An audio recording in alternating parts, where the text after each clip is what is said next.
So, welcome to Center for Social Dialogue 188th session అండి. ఇవాళ నేను ఇంకా ఫర్దర్గా పెద్దగా ఇంట్రడక్షన్లోకి పోకుండా about the centre for social dialogue, ఎందుకంటే most of us know what ఈ centre for social dialogue. So we will straight away going to the session అండి. సెంటర్ ఫర్ సోషల్ డైలాగ్లో ఇవాళ మనకి జొన్నలగడ్డ పతంజలి గారు, ఆయన మనకు రెగ్యులర్ మెంబరు, రెగ్యులర్గా అటెండ్ అవుతూ ఉంటారు. వారి ప్రత్యేకత ఏమిటంటే వారు కెనరా బ్యాంక్లో పనిచేశారు, ఫుల్ టైం చేసి సూపర్ యాన్యుయేషన్లో రిటైర్ అయ్యారు. తర్వాత అంతకుముందు వారు ఎంఏ తెలుగు చేశారు. కాబట్టి తెలుగు భాషకు సంబంధించినటువంటి తన ఇంట్రెస్ట్ని మళ్ళీ ఆఫ్టర్ రిటైర్మెంట్ పునరుద్ధరించారు. అందులో భాగంగా పాల్ బ్రంటన్ రాసినటువంటి a search in secret India, మనకి ఈ పుస్తకం గురించి చాలా మందికి తెలిసే ఉంటుంది. One of the greatest books on Indian sage systems. అంటే మనకు ఇండియన్ సేజెస్ కానివ్వండి, మిస్టిక్స్ కానివ్వండి, వాళ్ళు ఎవరు ఏమిటి అని సెర్చ్ చేస్తూ చేస్తూ చేస్తూ ఆయన రమణ మహర్షిని ఫైనల్గా ఐడెంటిఫై చేస్తారు as one of the greatest representative of the Indian sage system. అలాగే వీరు చేసిన ఒక గొప్ప సహాయం, నాకు చేసిన సహాయం ఏమిటి అంటే, నేను రాసినటువంటి ఒక పుస్తకం గాంధీ హోప్ ఇన్ డిస్పైర్ అని ఇంగ్లీష్లో 2020లో రాసిన పుస్తకాన్ని వారు తెలుగులో అంధకారంలో ఆశాజ్యోతి గాంధీ అనే పుస్తకంగా దాన్ని ట్రాన్స్లేట్ చేశారు. తర్వాత వారి ప్రధానమైన ఇంట్రెస్ట్ సంస్కృత భాషను మరింత అధ్యయనం చేయడం, సంస్కృత భాష గురించి వివరించడం. సో ఇవాళ వారు సంస్కృత భాషలో ఉండేటువంటి శ్లోకాలు, నేటికి ప్రాసంగికత గల కొన్ని సంస్కృత శ్లోకాలు అనే సబ్జెక్ట్ మీద మాట్లాడుతున్నారు. అంటే some Sanskrit shlokas relevant for today. So welcome to Jonnalagadda Patanjali garu. Sir, this is the time now. You can take over the floor and deliver your talk. Welcome.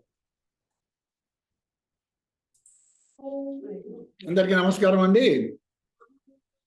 మనము ఐ థింక్ 4-5 వారాలుగా సిఎస్డిలో ఉన్న ప్రోగ్రాములు కొద్దిగా గంభీరంగా సాగినాయి. కాబట్టి ఇది కొద్దిగా లైట్ దీని కింద సబ్జెక్ట్ విషయం కింద తీసుకుని ఇక్కడ ఈ అవకాశం వచ్చింది, మాట్లాడుతున్నాను. అయితే మనం మాట్లాడుకునేది ఏమిటి? సంస్కృత శ్లోకాలు ఈ రోజుకి కూడా ప్రాసంగికత ఉన్నది, వర్తమాన కాలానికి కూడా అన్వయించేవి ఏమన్నా ఉన్నాయా, ఉంటే ఏమిటి? సో ఇది మొదలు పెట్టడం మనం ఏం చేయాలంటే, మరి శ్లోకాలతో అనుకున్నాం కాబట్టి ఈ విషయం ఏమో అందరికీ తెలిసింది. అందరికీ అంటే కొద్దిగా కాదు, బాగా తెలిసిన విషయం. ఓకే, అయితే ఈ విషయం గురించి మాట్లాడటానికి సాహసించడం ఉందని చెప్పాలి. ఇది అందరికీ బాగా తెలిసింది, అందరికీ అనుభవంలో ఉన్నది, బాగా అయిపోయింది. అయితే ఎందుకు నేను ఈ సాహసించడానికి కారణం ఏంటంటే, కొద్దిగా వెనక్కి వెళ్ళి చెప్పాలి. ఏమిటంటే, నేను ఎస్ఎస్ఎల్సి పూర్తయి పియూసీలో గుంటూరు హిందూ కాలేజీలో చేరితే ఇంగ్లీష్ డిపార్ట్మెంట్లో మాకు అమరేంద్ర గారు అని ఒక లెక్చరర్ ఉండేవారు. ఆయన ఇంగ్లీష్ లెక్చరరే కానీ మంచి కవి, బాగా పేరున్న కవి. ఆయన ఫస్ట్ 4-5 క్లాసుల్లోనే ఎప్పుడో ఒకసారి చెప్పారు, ఏమిటి, quotations will add value your speech అని ఒక సెంటెన్స్ చెప్పారు. చెప్పి ఈ అడ్వైజర్ అందరూ కాస్త రాసి పెట్టుకోండి ఏమన్నా మంచిగా దొరికితే అని. అనుకోకుండా పియూసీలో మొదలెట్టిన ఇది నాకు పియూసీలో టైం దొరకలేదు, కానీ బిఏలో 3 సంవత్సరాలు చదివినప్పుడు కాస్త తీరిక చదివాం కాబట్టి పెద్ద శ్రమ పడకుండా చదివాం బిఏ. అందుకని చెప్పి అప్పుడు కొద్దిగా కలెక్ట్ చేసి పెట్టుకుని ఏమైంది, అవి తర్వాత నేను కలెక్ట్ చేసి పెట్టుకున్న ఇంగ్లీష్ ఎక్కువగా అవన్నీ ఇంగ్లీష్ కొటేషన్స్ అయ్యేటప్పటికి వాటిల్ని తర్వాత జీవితంలో నేను అన్వయించుకోవడానికి చాలా చాట్ల ఉపయోగపడింది. ఆ ఇంగ్లీష్ కొటేషన్స్ ఇప్పుడు ఉన్న ఉదాహరణకి అంటే చాలా ఉన్నాయి, but which have influenced me and helped me in my career కానీ బిహేవియర్ కానీ ఏదన్నా అనుకుంటే, ఒకటి, perhaps you may not be a star, but you need not be a cloud. It's a quote. అట్లాగే ఇంకోటి ఏమిటి, you cannot stop the birds of sorrow flying over your head, but you can definitely stop them from building a nest on your head. Okay, ఈ విధమైనవి చదివినప్పుడు నాకు తర్వాత చాలా ఇదైంది అనమాట. సరే, ఆ వ్యాసంగం అయిపోయింది. బ్యాంకులో నుంచి ఎంఏ తెలుగు చదివాము. ఎంఏ తెలుగు చదివినప్పుడు కొద్దిగా సంస్కృత శ్లోకాలు ఎవరైనా లెక్చరర్ చెబుతుంటే నోట్ చేసుకోవడం అలవాటు అయింది. బ్యాంకులో పడ్డాము, అయిపోయింది. మళ్ళీ రిటైర్ అయ్యాక నేను మళ్ళీ సంస్థ మొదలెట్టు కొద్దిగా పాత దీని మీద. అప్పుడు నాకు అర్థమైంది ఏంటంటే, సంస్కృత సాహిత్యంలో అంటే మిగతా అన్ని భాషల్లోనూ ఉంటాయి, కొటేషన్లు ఉంటాయి, ఇవన్నీ ఉంటాయి, అన్ని చోట్ల ఉంటాయి. బట్ సంస్కృత సాహిత్యంలో వీటికి ఒక ప్రత్యేక స్థానం ఉంది. దేనికి? ఈ శ్లోకాలు మోస్ట్లీ కామన్లీ యూజ్డ్ యాజ్ వీటిని ఏమంటారు, సుభాషితాలు అంటారు. ఈ సుభాషితాలు అనేవి ఒక సెపరేట్ సాహిత్య ప్రక్రియగా డెవలప్ అయినాయి. సంస్కృత సాహిత్యంలో ఒక సెపరేట్ సాహిత్య ప్రక్రియగా అవి పెరిగినాయి అన్నమాట. అంతులేనంత ఇవి ఉన్నాయి. ఏది? దాంట్లో డెప్త్ ఉంది, క్వాంటిటీ కూడా ఉంది, నంబర్. అయితే ఈ నేను ఇప్పుడు తర్వాత రిటైర్ అయ్యాక సంస్థ నేర్చుకుంటుంటే ఇప్పుడు నేను గమనించింది ఏంటంటే, అవి ఉండటమే కాదు అక్కడ, అంతేకాకుండా సంస్కృతం నేర్పడంలోనూ నేర్పించడంలో కూడా ఈ సుభాషితాలకు ఒక ప్రత్యేకమైన స్థానం ఉంది. సంస్కృతం అంటే ఇప్పుడు సంస్కృతం కొత్తగా నేర్చుకునే వాళ్ళకి ఏమన్నా ఉంటే సాంస్క్రిట్ త్రూ రామాయణ వచ్చిన కోర్స్ ఉంటుంది, సాంస్క్రిట్ త్రూ భగవద్గీత ఇంకో కోర్స్ ఉంటుంది, అట్లా సాంస్క్రిట్ త్రూ సుభాషిత. సో సంస్కృత భాష నేర్చుకోవడానికి దీన్ని ఒక టూల్గా వాడుకోవడం కూడా నేను చూశాను అన్నమాట. అప్పుడు నాకు అనిపించింది, ఉన్నాయి కదా ఇవి ఏమిటి యాక్చువల్గా సుభాషితం అనేది? సుభాషితం, చక్కగా మాట్లాడేది, మాట్లాడబడినది, చెప్పబడినది. It may be a word itself, లేదా ఒక వాక్యం కావచ్చు, ఒక ఫ్రేజ్ కావచ్చు, శ్లోకము, పద్యం ఏమన్నా కావచ్చు. ఓకే, అయితే ఇవి ఏమైనా కానీ అవేంటి? దే రిప్రజెంట్ కొన్ని వందల ఒక పెద్ద సమూహం యొక్క కొంతమంది వ్యక్తుల యొక్క అనుభవసారం ఒక క్యాప్సూల్ రూపంలో మనకి అవైలబిలిటీ ఉండదన్నమాట. ఇది కొంతమంది అనుభవ జీవితాలు అంతా వడబోసిన వాళ్ళు, వాళ్ళ యొక్క అనుభవ సారం మనకి ఈ సుభాషితాల రూపంలో మనకి లభిస్తుంటే మనం ఏం చేస్తాము? ఈ సుభాషితాలకి ఇక్కడ ఒక ఇది గమనించాలి మనం. ఇప్పుడు మామూలుగా సాహిత్య ప్రక్రియలు మిగతా ఉన్నాయి, కథ ఉంది, నవల ఉంది, కావ్యం ఉంది, నాటకం ఉంది, ఇవన్నీ ఉన్నాయి అనుకోండి. ఇవన్నీ సార్వకాలికాలు, అంటే ఎప్పుడు చదివినా కూడా వాటిని ఆనందించవచ్చు. పీరియడ్తో సంబంధం లేదు. మనం 2000 సంవత్సరాల కిందట, 1000 సంవత్సరాల కింద రాసిన కావ్యాలను కూడా ఈ రోజు చదివి అప్పుడు ఎంత ఆనందించారో ఇప్పుడు కూడా అంత ఆనందించగలం. ఏది? ఈ మిగిలిన ప్రక్రియలకి. ఇక్కడ సుభాషితాలు అనేది దట్ డిఫర్స్ అన్నమాట. ఏ రకంగా అంటే ఈ సుభాషితాలు ఏమవుతుంది, వాటన్నిటికీ పర్పస్ ఏమిటి? కావ్యాలకి, నాటకాలకి ఆనందించడము, ఎంజాయ్ చేయడము. బట్ సుభాషితాలకు వచ్చేటప్పటికి దీని పర్పస్ మారిపోయింది. ఏమిటి? మనకి అర్థం చేసుకోవటము, ఆచరణలో పెట్టడం. ఇక్కడ వచ్చేటప్పటికి ఏమవుతుందంటే ఈ టైం అనేది మనకి బాగా అడ్డం వస్తుంది. ఏ రకంగా? అదేమో ఎన్నాళ్ళైనా కూడా చదవచ్చు. ఇవేంటి? అర్థం చేసుకుని ఆచరించి పెట్టడానికి మనకి ఏమవుతుంది? జనరల్గా ఒక 50 ఏళ్ళకి 100 ఏళ్ళకే మొత్తం సమాజంలో అనుకోని అనూహ్యమైన మార్పులు జరుగుతూ వస్తూ ఉంటాయి. మరి ఓవర్ పీరియడ్ ఆఫ్ 1000 ఏళ్ళు, 2000 ఏళ్ళు ఉన్నాయనుకోండి, మరి ఇంత పాతవన్నీ మరి వాటికి సార్వకాలీనత అంటాం మనం, సార్వకాలికత అది ఉండే అవకాశం చాలా తక్కువ ఉంటుంది సార్వకాలికత. అయినా కూడా అప్పుడు అట్లా అని చెప్పి మరి వాటిలన్నీ డిస్కార్డ్ చేసేయాలా అంటే కాదు. వాటిల్లో కూడా ఈ రోజుకి అన్వయించేవి, మనకి చేసేవి కొన్ని ఉండొచ్చు. కొద్దిగా వెతకాల్సి వస్తుంది. అన్నిటిని మనం ఇప్పుడు 100% ఉన్నాయనుకోండి, ఒక 20 to 30% అన్నా సరే మనకి తప్పకుండా ఈ రోజుల్లో కూడా అన్వయించే ఉంటాయని నా ఉద్దేశం. అందుకని చెప్పి అటువంటి వాటిలో కొన్ని తీసుకొచ్చి మీ దగ్గర ప్రజెంట్ చేయాలని నా ఉద్దేశం. అయితే ఇటువంటివి కూడా అందరికీ తెలిసే ఉంటాయి. చాలా మందికి కూడా తెలిసినవే ఉంటాయి. నేను చెప్పిన అందులో సంస్కృతంలో కొద్దిగా పరిచయం ఉన్న వాళ్ళకి బాగా తెలిసే ఉండే అవకాశం ఉంది. అయినా కూడా నా ప్రయత్నం నేను ఇది చేస్తాను. ఇక్కడ ఏమవుతుంది, మనకి ఈ సుభాషితాలు అనంగానే ఎట్లా అయితే కావ్యేషు ఏమంటారు, పురాకని కవినాం గణనా ప్రసంగే కనిష్ఠికాధిష్ఠిత కాళిదాస అంటే ప్రాచీన కవుల్లో ఎవరి గురించి మొదలెట్టాలన్నా సరే నెంబర్ 1 అనగానే కాళిదాసు వచ్చి ఎదురుగా నిలబడతాడు, నెంబర్ 1 స్థానం. అట్లా ఈ సుభాషితాలని అనగానే మనకి భర్తృహరి వచ్చి అక్కడ కూర్చుంటారు. అర్థమైందా? అయితే మీకు గుర్తుండే ఉంటుంది, ఎప్పుడు మా చిన్నప్పుడు ఎక్కడికి వెళ్ళేవాళ్ళు పొద్దున్నే 6ంటికి లేచి పాల ప్యాకెట్ తెచ్చుకోవడానికి వెళ్తుంటే పొద్దున్న వెళ్తుంటే ఏదో ఒక ఇంట్లో నుంచి కేయూరాణి నభూషయంతి పురుషం అని చెప్పి మొదలు వినపడేది. పొద్దున్న 6 గంటలకి ఆల్ ఇండియా రేడియోలో ఎవరో ఒకళ్ళ ఇంట్లో నుంచి తప్పకుండా వినిపిస్తుండేది. సో ఇట్లా ఈ భర్తృహరి సుభాషితాలు చాలా. అయితే నేను ఇవాళ దాని గురించి, ఎందుకంటే అందరికీ తెలిసిన విషయాలు కాబట్టి దాంట్లోకి నేను వెళ్ళను. ఆయన ఏం చేశాడు, భర్తృహరి ఏం చేశాడు, 3 శతకాలు రాశాడు. ఏమిటి? 1 నీతి శతకము, 2 శృంగార శతకము, 3 వైరాగ్య శతకం. శృంగారం వైరాగ్య శతకాలు 2 పక్కన పెట్టినా కూడా ఈ నీతి శతకంలో ఏమేం చేశాడు, మనకి పద్ధతి అని ఒక ఇది పెట్టుకున్నాడు. పద్ధతి అంటే ఒక 10 యూనిట్స్ ఒక గ్రూప్ గా, శ్లోకాలు ఒక గ్రూప్ గా పెట్టుకున్నాడు. ఆయన మూర్ఖ పద్ధతి, సుజన పద్ధతి, విద్వత్ పద్ధతి, ఒక్కొక్క హెడ్ కింద 10 శ్లోకాలు అన్నమాట.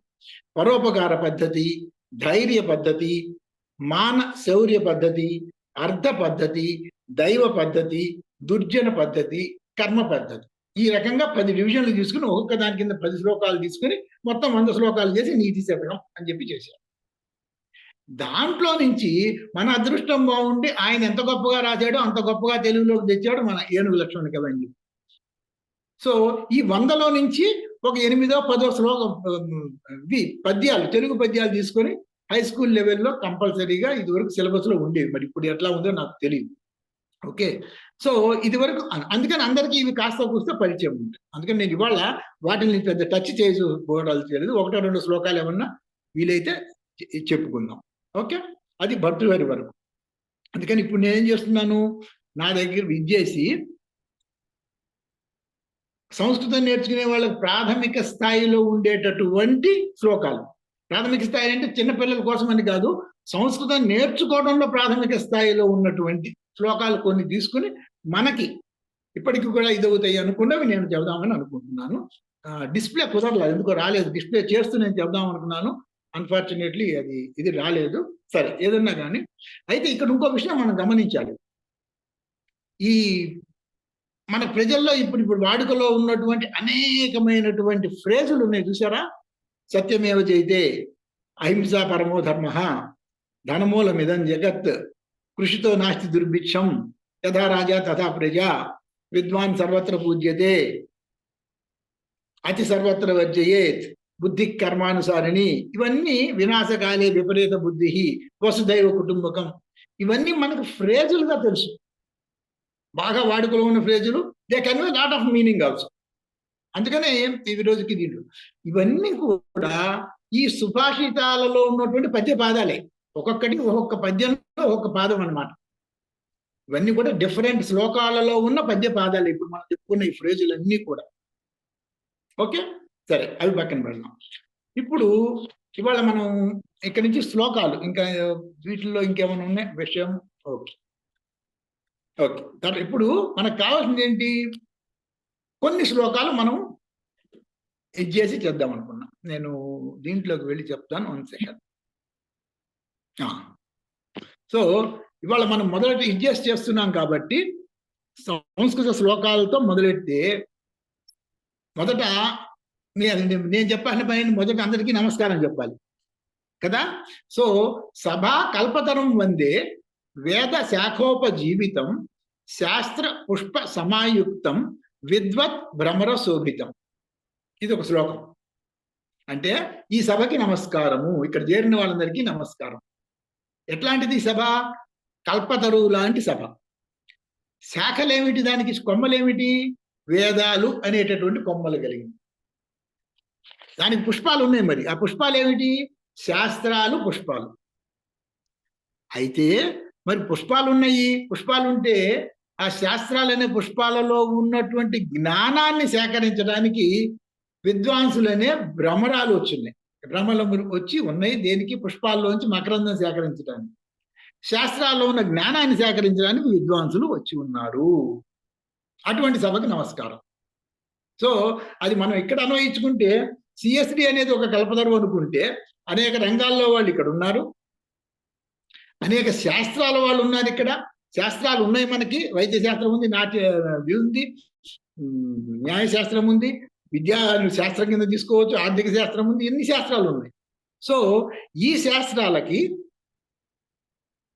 వచ్చిన జ్ఞానాన్ని వాటిని సేకరించుకోవడానికి ఇదిగో మీ బోటిలా మీ వంటి భ్రమరముల వంటి విద్వాంసులందరూ వచ్చి ఉన్నారు. అందరికీ నమస్కారం. ఓకే, తర్వాత రెండోది ఒక తెలుగు పద్యంతో మొదలెడదామని నేను అనుకుంటున్నాను. ఎందుకంటే మనం ఏమనుకున్నాము, సార్వకాలికత ఉండటము కష్టము ఈ విధమైన వాటికి అని చెప్పి అనుకున్నాం. అయితే ఒక తెలుగు పద్యం ఉంది, బాగా ఫేమస్ పద్యం ఇది. ఏమిటది? ఒరులేయవి ఒనరించిన నరవర అప్రియము తన మనమున కగు, తాను ఒరులకు అది సేయకునికి పరాయణము పరమధర్మ పథములకెల్లన్. ఇది భారతంలో తిక్కన గారి పద్యం. ఇది నాకు గుర్తున్నంత వరకు ఒక 30-40 సంవత్సరాల పాటు సంపాదకీయం పైన ప్రింట్ అవుతూ వచ్చేది, ఆంధ్ర ప్రభలో అనుకుంటాను. ఓకే, అంటే అంత దీంట్లో ఏమిటి అర్థం ఏంటి? ఒరులేవి వనరించిన ఇతరులు ఏమి చేస్తే నరవర ఓ రాజా అప్రియము తన మనవనగవు. ఇతరులు ఏమి చేస్తే మనకి బాధ కలుగుతుందో, మనకి ఇబ్బంది కలుగుతుందో, తాను ఒరులకు అది చేయకుండా ఉండటం, తను అటువంటి పనులు ఇతరుల విషయంలో ప్రవర్తించకుండా ఉండటము పరాయణము పరమధర్మ పదముల కలిగి. సో అన్ని ధర్మాలకు గొప్ప ధర్మం ఏంటంటే ఇదే అని చెప్తున్నాడు. అన్ని ధర్మాలకు గొప్పదనం ఏంటి? ఇతరులు ఏమన్నా చేస్తే మనం బాధపడతా ఉండేటైతే అటువంటి పని మనం ఇతరుల విషయంలో చెయ్యకూడదు. ఇంతకు మించిన ఇదేముంటుంది? ఇంతకు మించిన సార్వకాలికత ఎక్కడ ఉంటుంది? ఇది ఎప్పుడు చెప్పారు? మహాభారతం చెప్పారు. సంస్కృత భారతం అయితే 2000 ఏళ్ళు వేసుకోండి, తెలుగు భారతం అయితే 1000 సంవత్సరాలు వేసుకున్నా కూడా ఈ రోజుకి ఇది అప్లికబుల్ కాదని ఇది చేయలేం కదా. అన్ని ఈ రోజుకి అప్లికబుల్ అయ్యే ధర్మమే కదా. పరాయణము పరమధర్మ పదములకెల్లన్. ఓకే, అది రెండో శ్లోకం, రెండో పద్యం. మూడోది ఇప్పుడు నేనేం చేశానంటే యాక్చువల్గా అందరికీ కామన్ గా ఉండేటటువంటి కొన్ని టాపిక్స్ తీసుకుని విద్య, ధనం, మూడోది కాలము దాని విలువ, నాలుగోది స్నేహం, ఐదోది నడవడిక. ఇట్లా మనకి ఈ సమకాలీన కాలంలో సమాజంలో మనకి విద్య అప్లికబుల్ అయ్యేటటువంటివి కొన్ని తీసుకుని ఒకదానికి 2-3 శ్లోకాలు చొప్పున తీసుకున్నాం. ఒక 20 శ్లోకాల దాకా ఉన్నాయి. చూద్దాం ఎన్ని చెప్పగలిగితే మన టైం పర్మిట్స్, దాని ప్రకారం ఇచ్చేద్దాం. అన్ని ఊరికే ఎందుకంటే సంస్థతో వచ్చిన ఇదేంటంటే విత్ లిటిల్ అడ్జస్ట్మెంట్ అందరికీ అర్థమైపోతాయి మనకి. అందుకోసం అని చెప్పి మనకి పెద్ద ఇదేం లేదు. మొదటి శ్లోకం ఏం చెప్పుకున్నాం? ఇందాక చెప్పుకున్నామే. ఈ శ్లోకము చాలా ప్రసిద్ధము. ఇదివరకు ఆల్ ఇండియా రేడియోలో ప్రతిరోజు పొద్దున్నే వచ్చేది. కేయూరాని నా భూషయంతి పురుషం హార నా చంద్రోజ్వల నా స్నానం నా విలేపనం నా కుసుమం నాలంకృత మూర్ధజా వాణ్యేకా సమలంకరోతి పురుషం యా సంస్కృత ధార్యతే క్షీయంతే అఖిల భూషణాని సతతం వాగ్భూషణం భూషణం. అంటే ఏమిటి? ఈ అలంకారాలన్నీ ఉంటాయి. ఏ భూషణాలంటే అలంకారాలన్నీ కూడా కేయూరాని కిరీటాలు నిజమైన అలంకారం కాదు. నా భూషయంతి పురుషం, పురుషుణ్ణి అలంకరించవు. అట్లాగే హారా నా చంద్రోజ్వల, చంద్రుడిలాగా వెలిగిపోయేటటువంటి హారాలు కూడా, చంద్రకాంతితో వెలిగే హారాలు కూడా అలంకరించవు. అట్లాగే నా స్నానం నా విలేపనం నా కుసుమం, అంటే గంధాలు పూసుకుని స్నానం చేయటం కానీ, విలేపనాలు కానీ, కుసుమం పుష్పాలు ధరించడం కానీ, నాలంకృత మూర్ధజ. మూర్ధజ అంటే శిరస్సులో ఉండేవి ఏంటంటే కేశాలు, చక్కగా తలదూకుని అలంకారం చేసుకోవటం కానీ ఇవేం కూడా నా భూషయంతి పురుషం. మరి ఏమిటయ్యా పురుషుడికి భూషణం ఏమిటి అంటే వాణి ఏక సమలంకరోతి పురుషుడు. వాణి మంచి వాక్కు, మంచి మాట మాత్రమే పురుషుడికి ఆభరణం. ఎట్లా? యా సంస్కృత ధార్యతే, సంస్కరించబడి ధరించబడేటటువంటి వాణి ఏక, అటువంటి వాణి మాత్రమే పురుషుడికి భూషణం. పురుషుడికి అంటే అందరికీ అని, మనుషులకి. సో క్షీయంతే అఖిల భూషణాన్ని, మిగిలిన భూషణాలన్నీ నాశనం అయిపోతాయి నాయన. సతతం వాగ్భూషణం భూషణం, ఈ వాగ్భూషణం అనేటటువంటి భూషణం మాత్రము శాశ్వతంగా నిలిచి ఉంటుంది మనిషి ఉన్నంత కాలము అని చెప్పి. అట్లాగే విద్య గురించి ఇంకొకటి ఏమిటి? నా చోరహార్యం నచ రాజహార్యం, నా భ్రాతృభాజ్యం నచ భారకారి, వ్యయకృతే వర్ధత ఏవ నిత్యం, విద్యాధనం సర్వధన ప్రధానం. అంటే నా చోరహార్యం, చోరుల చేత హరింపబడదు.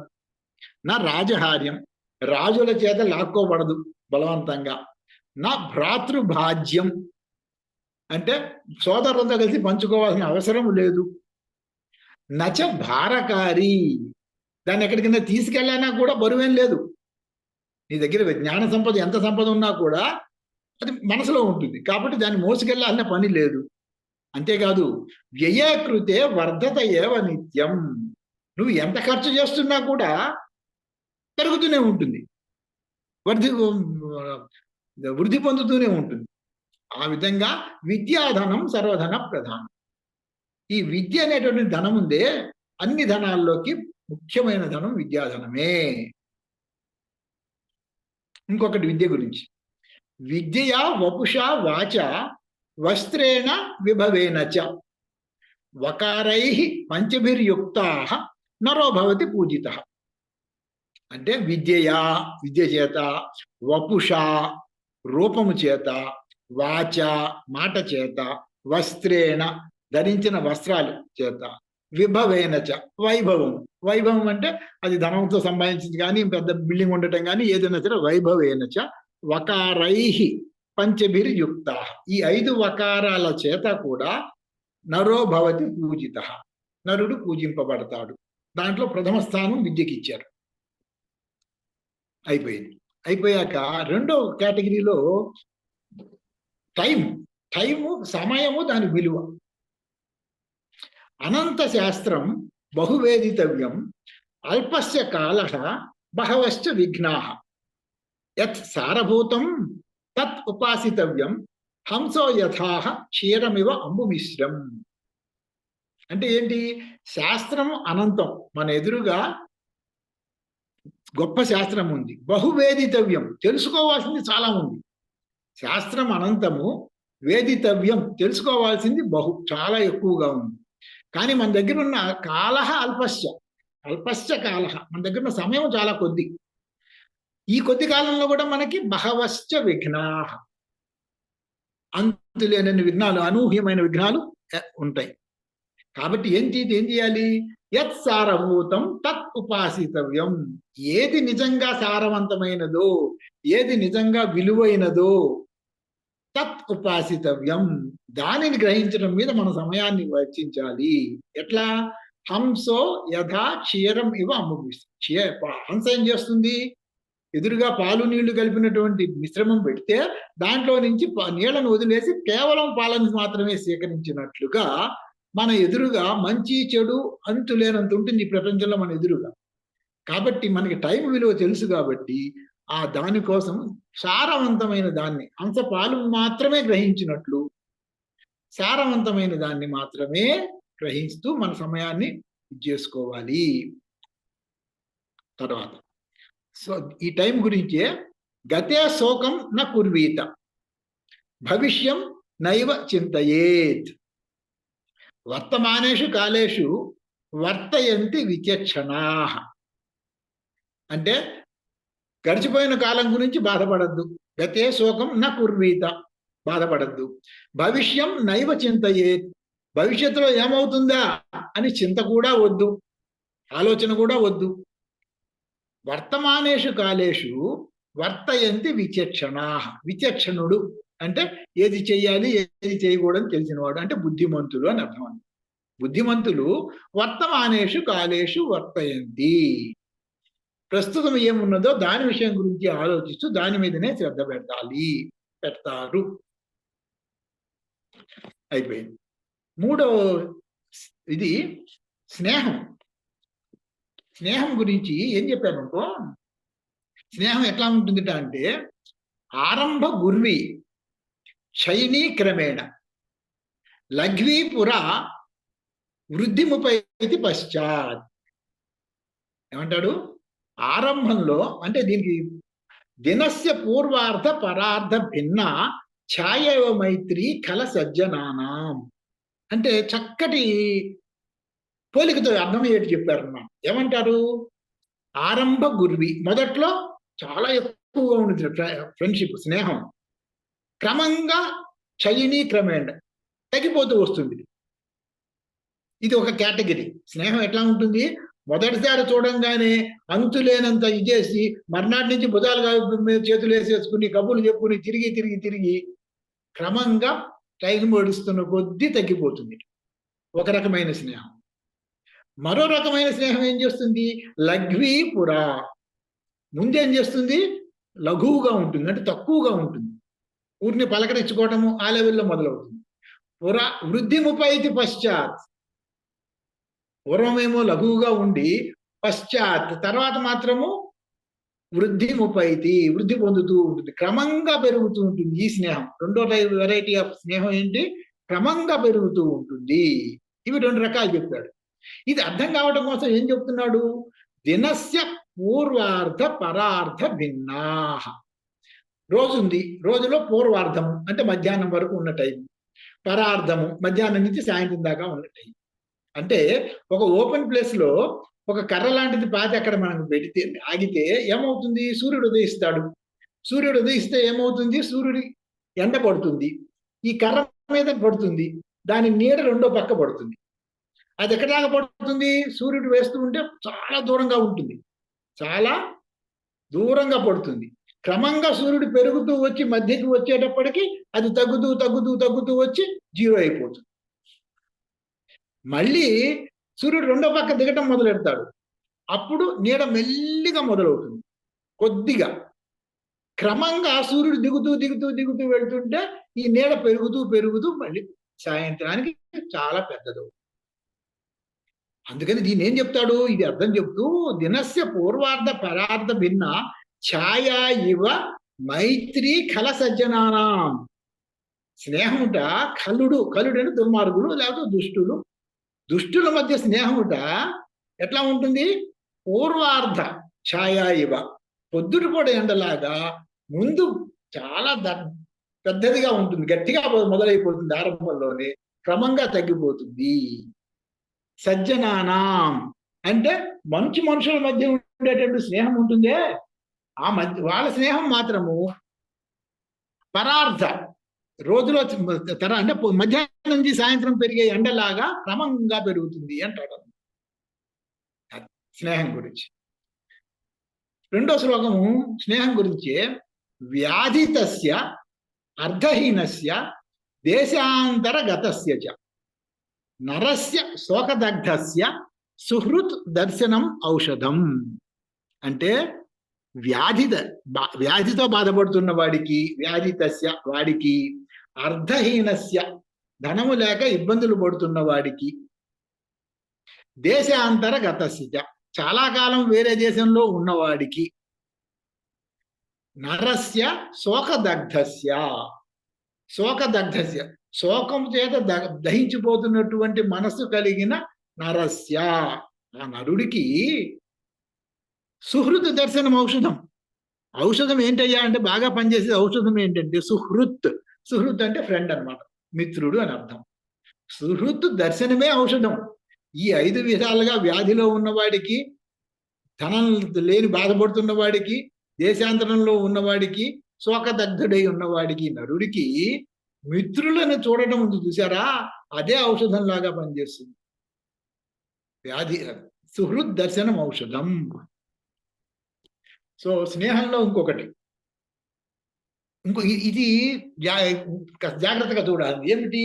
యదిచ్చేత్ విపులాం మైత్రీం తత్ర త్రీణి న కారయేత్. వాగ్వాదశ్చ అంటే యత్ ఇచ్చేత్ విపులాం మైత్రీం. ఏది ఇచ్చేది అంటే ఒకవేళ గనక విపులాం మైత్రీం ఇచ్చేది, లాంగ్ స్టాండింగ్ స్నేహాన్ని గనక, మిత్రత్వాన్ని, ఎక్కువ రోజులు నిలిచిపోయేటటువంటి మిత్రత్వాన్ని ఇచ్చేది కోరుకునేట్లయితే, ఒకవేళ దీర్ఘకాలం ఉండాల్సిన స్నేహాన్ని నువ్వు ఎవరితో అన్నా కోరుకుంటే తత్ర త్రీణి న కారయేత్, అక్కడ 3 పనులు చేయకూడదయ్యా అని చెప్పాడు. ఏం చెప్పాడు? వాగ్వాదశ్చ, ఎప్పుడు వాగ్వాదం పెట్టుకోవు. ఎందుకు? ఇద్దరు వ్యక్తులు ఉన్నారంటే ఇద్దరి మధ్యలో చెరొక అభిప్రాయం ఉండటం అతి సహజము. కాబట్టి ఇదిగో ఫలానా ఎన్టీఆర్ బాగా చేశాడు, లేదు నాగేశ్వరరావు బాగా చేశాడు, ఇది అభిప్రాయం. నాకు ఎన్టీఆర్ ఇష్టము, నాకు నాగేశ్వరరావు ఇష్టము, అభిప్రాయం. కానీ దాన్ని పట్టుకొని ఇతనే గొప్ప అని చెప్పి పోట్లాడుకోవడం చూసారా, అది కష్టం, ఇబ్బంది కలిగిస్తుంది. కాబట్టి దాన్ని వాగ్వాదం అంటున్నాం. అట్లాగే ఇదిగో నాకు క్రికెట్ రోహిత్ శర్మ ఇష్టము, నాకు ఇంకోటి ఇష్టము, ఇష్టం వరకు పర్లేదు, కానీ అది పట్టుకుని వాగ్వాదంలోకి దిగద్దు. ఎప్పుడు కూడా let us agree to disagree అంటారు. దీన్ని ఏమంటారు? Let us agree to disagree. అంతే, అక్కడ ఆగిపోవాలి. ఎప్పుడైతే పట్టాలు తప్పుతోంది అనుకున్నామో ఆ జాగ్రత్త తీసుకోవాలి. రెండోది ఏమంటాడు? అర్థ సంబంధ. వాగ్వాదశ్చ అర్థ సంబంధ. అర్థ సంబంధం అంటే ఏంటి? ధన సంబంధం పెట్టుకోవద్దు మిత్రుడు. వేరే వాడి దగ్గర ఎవరి దగ్గర తీసుకో, కావాలంటే నువ్వు ఎవరినన్నా వెళ్ళి అడుగు తీసుకో, కావాలంటే అవసరం వస్తుంది. మిత్రుడి దగ్గర వద్దంటాడు. అది కూడా ఎటువంటి మిత్రుడు? దీర్ఘకాలమును మిత్రత్వం కోరుకునే వాడి దగ్గర అసలు వద్దు. ఎందుకంటే ఇవి తీసుకున్న ఒకసారి మొదలైందంటే అర్థ సంబంధము, తర్వాత 10 ఏళ్ళైనా 20 ఏళ్ళైనా ఎప్పటికైనా ఆ మనసులో వాళ్ళకి ఉంటుంది, వీడికి ఉంటుంది. అది ఏదో రకంగా ఎప్పుడో ఒక చోట ఇబ్బంది కలిగిస్తుంది. కాబట్టి వాగ్వాదశ్చ అర్థ సంబంధ. మూడోది పరోక్షే దారభాషణం.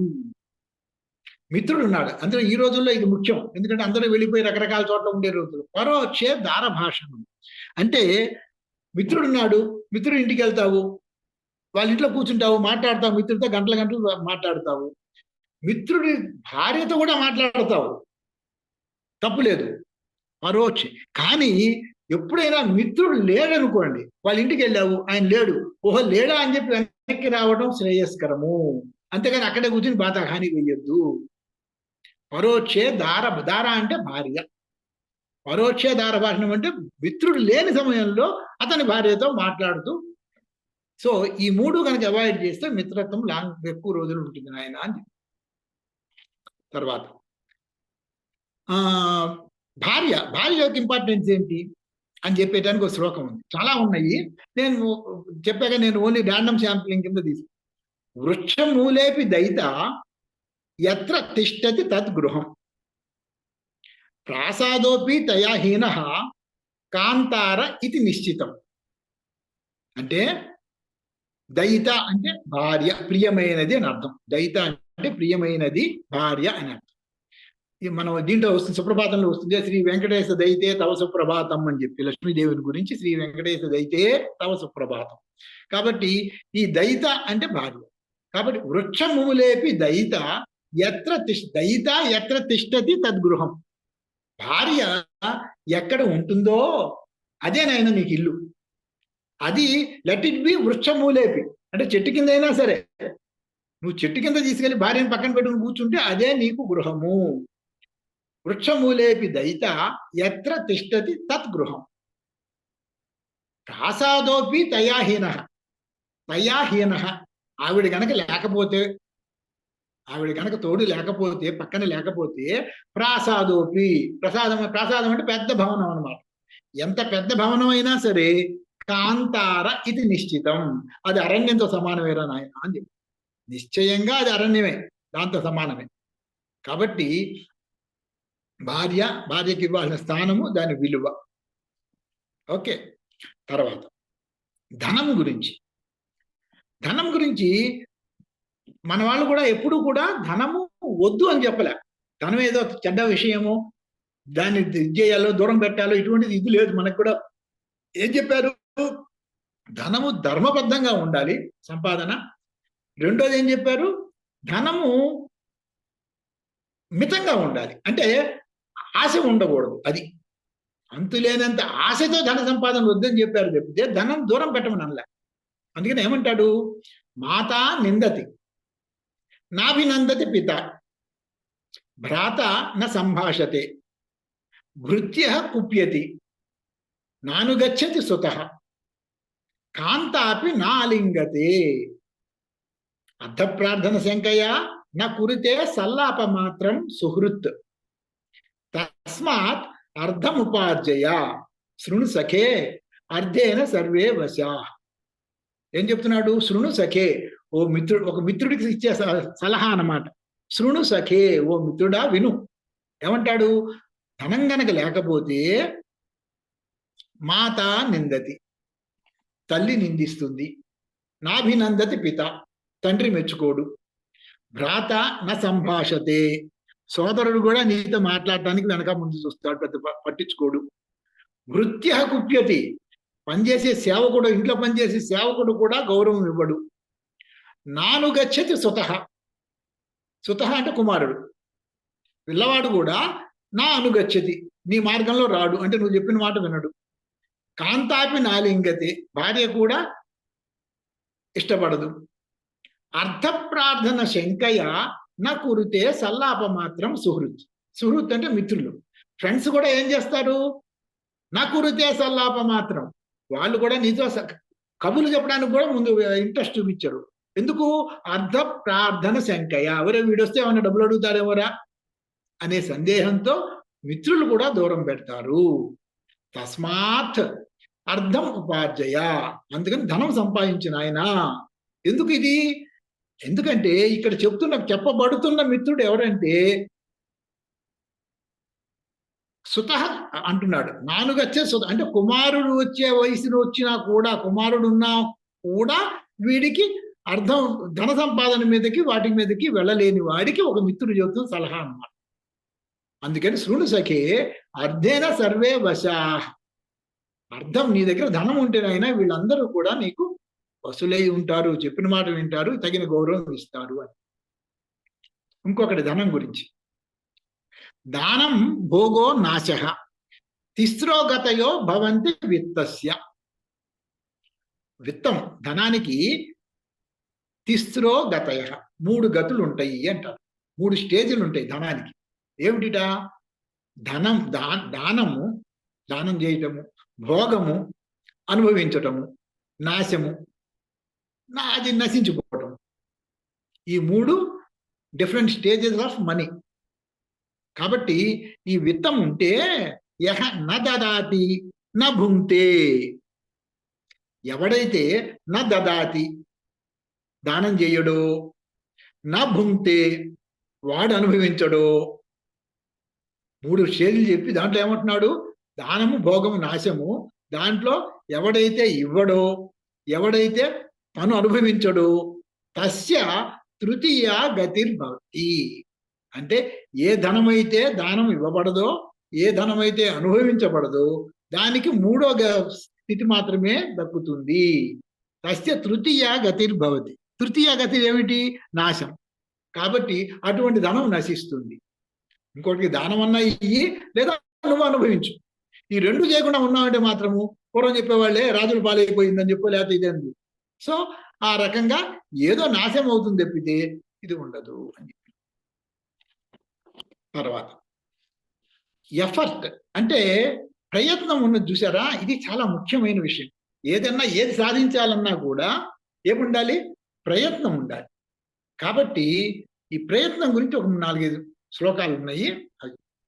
ఒకటి ఏమంటాడు, ఉద్యోగినం పురుష సింహం ఉపైతి లక్ష్మీ, దేవేన దేయమితి కాపురుషాః వదంతి, దైవం విహాయ కురు పౌరుషం ఆత్మశక్త్యా, యత్నే కృతే యది న సిద్ధ్యతి కోత్ర దోషః. అంటే సంస్కృతంలో ఉద్యోగము అంటే ప్రయత్నము అని అర్థం అండి. అసలు అర్థం సంస్కృతంలో ఉద్యోగం, మన తెలుగులోకి వచ్చేప్పటికి ఉద్యోగం అంటే ఇదన్నీ జాబ్ అని అర్థం, ప్రయత్నం. సో ఉద్యోగినం పురుషసింహం ఉపైతి లక్ష్మీ. ఉద్యోగినం ప్రయత్నము చేసేటటువంటి పురుషసింహము, పురుష శ్రేష్ఠుడిని లక్ష్మి వరిస్తుంది. అతడి దగ్గరికి లక్ష్మి చేరుతుంది. దేవేన దేయమితి కాపురుష వదంతి. దేవుడే ఇస్తాడు అని చెప్పి కూర్చునేది ఎవరు చెప్తారు? కాపురుష, కుపురుషులు అంటే పనికి రాని వాళ్ళని అర్థంలో చెబుతున్నాడు అన్నమాట. అల్పబుద్ధులు అని చెప్తాడు. దేవుడు ఇస్తాడులే, మనం ఏం ప్రయత్నం చేయకుండా కూర్చోన్నా కూడా దేవుడు ఇస్తే వస్తుంది, దేవుడు రాసి పెట్టుంటే వస్తుంది అని కూర్చుంటారు చూసారా? అది చెప్పేవాళ్ళు ఎవరు? అల్పబుద్ధులు. దేవేన దేయమితి కాపురుష వదంతి. కాబట్టి ఏం చేయాలి? దైవం విహాయ, దైవాన్ని పక్కన పెట్టి, విహాయ అంటే విడిచిపెట్టి అని అర్థం. పక్కన పెట్టి కురు పౌరుషం ఆత్మశక్త్యా, నీ శక్తి ఏదైతే ఉందో దానితో పౌరుషం, నీ ప్రయత్నం చెయ్యి. యజ్ఞకృతే, ప్రయత్నం చేస్తావు. యది నా సిద్ధ్యతి, ఒకవేళ సిద్ధించలేదనుకో గోత్ర దోష, దానివల్ల పోయేదేముంది? ప్రయత్నం చేసావు, వచ్చిందా? లాభం వచ్చింది. ఒకవేళ కాకపోతే నష్టం ఏమిటి అంటే ప్రయత్నం చాలా ముఖ్యమైంది అని చెప్పడం అన్నమాట. ఇక్కడ దేవుడి మీదే భారం వేసి కూర్చోవటము కరెక్ట్ కాదు. తర్వాత ఇంకొకటి ఇట్లాంటిది ఒకటి ఉంది. ఉత్సాహ, సాహసం, ధైర్యం, బుద్ధిశక్తి, పరాక్రమ షడేతే ఎత్ర తిష్టంతి తత్ర దేవోపి తిష్టతి.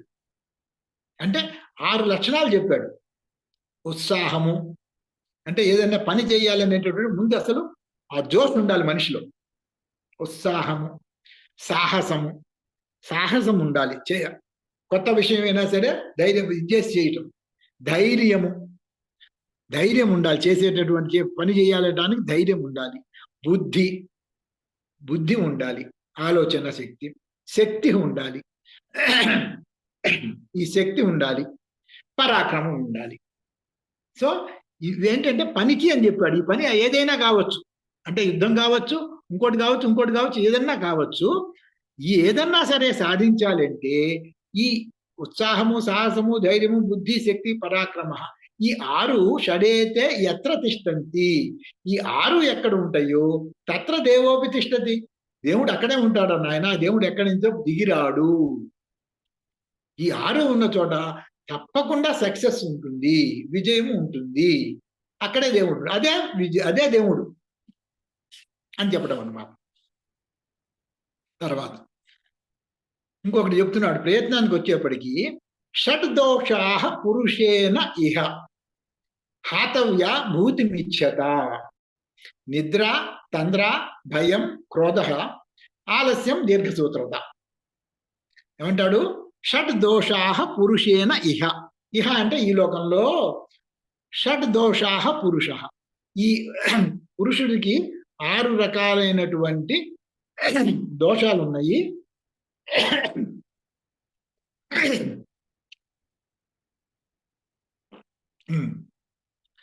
పురుషుడికి ఏం చేస్తాడట? షట్ దోషా హాతవ్య. హాతవ్య అంటే వదిలిపెట్టబడాలి. పురుషేణ, పురుషుడి చేత షట్ దోషా అంటే 6 దోషాలు వదిలిపెట్టబడాలి. ఏమిటి అవి? భూతిమిచ్చ. ఎటువంటి పురుషుడి చేత? భూతిం ఇచ్చత. భూతి అంటే విభూతి, విభూతి అంటే సంపద అని అర్థం. భూతిమిచ్చత, సంపద పొందగోరేటటువంటి పురుషేణ, పురుషి చేత షడ్దోషా పురుష హాతవ్య, 6 దోషాలు వదిలిపెట్టాలి. ఏమిటి? నిద్ర. నిద్ర అంటే మామూలు నిద్ర కాదండి, అతి నిద్ర అని అర్థం. కాబట్టి అతి నిద్ర అనేది వదిలిపెట్టాలి. తంద్ర అంటే బద్ధకము. ఓకే. భయము, ఏ పని చేస్తే ఏమవుతుంది అనే భయాన్ని వదిలిపెట్టాలి. క్రోధము, కోపం పనికిరాదు, కోపాన్ని పక్కన పెట్టాలి. ఆలస్యము అంటే మెల్లిగా చేయటము. దీర్ఘసూత్రత. దీర్ఘసూత్రత అంటే మీరు పంచతంత్ర కథల్లో 3 చేపల కథలో చెప్పుకుంటారు. దీర్ఘదర్శి, దీర్ఘసూత్రుడు, ప్రాప్తకాలజ్ఞుడు అని 3 రకాల చేపలు. దీర్ఘసూత్రుడు ఎవరు? దీర్ఘసూత్రత అంటే ఎవరు? పోస్ట్ పోన్ చేసేవాడు అని అర్థం అన్నమాట. పనిని పోస్ట్ పోన్ చేసేవాడు. అసలు ఆపడు, చేస్తాడు కానీ ఎప్పుడో చేస్తాడు, చేయాల్సిన టైంలో కాదు. కాబట్టి దీర్ఘసూత్రత. ఇవి 6 కూడా భూతిమిచ్చతా పురుషేణ షడ్దోషా హాతవ్య. సంపద కావాలనుకునే పురుషుడి చేత ఈ 6 వదిలిపెట్టబడాలి. ఏమిటవి? నిద్ర, తంద్ర, భయం, క్రోధ, ఆలస్యం, దీర్ఘం. తర్వాత ఇది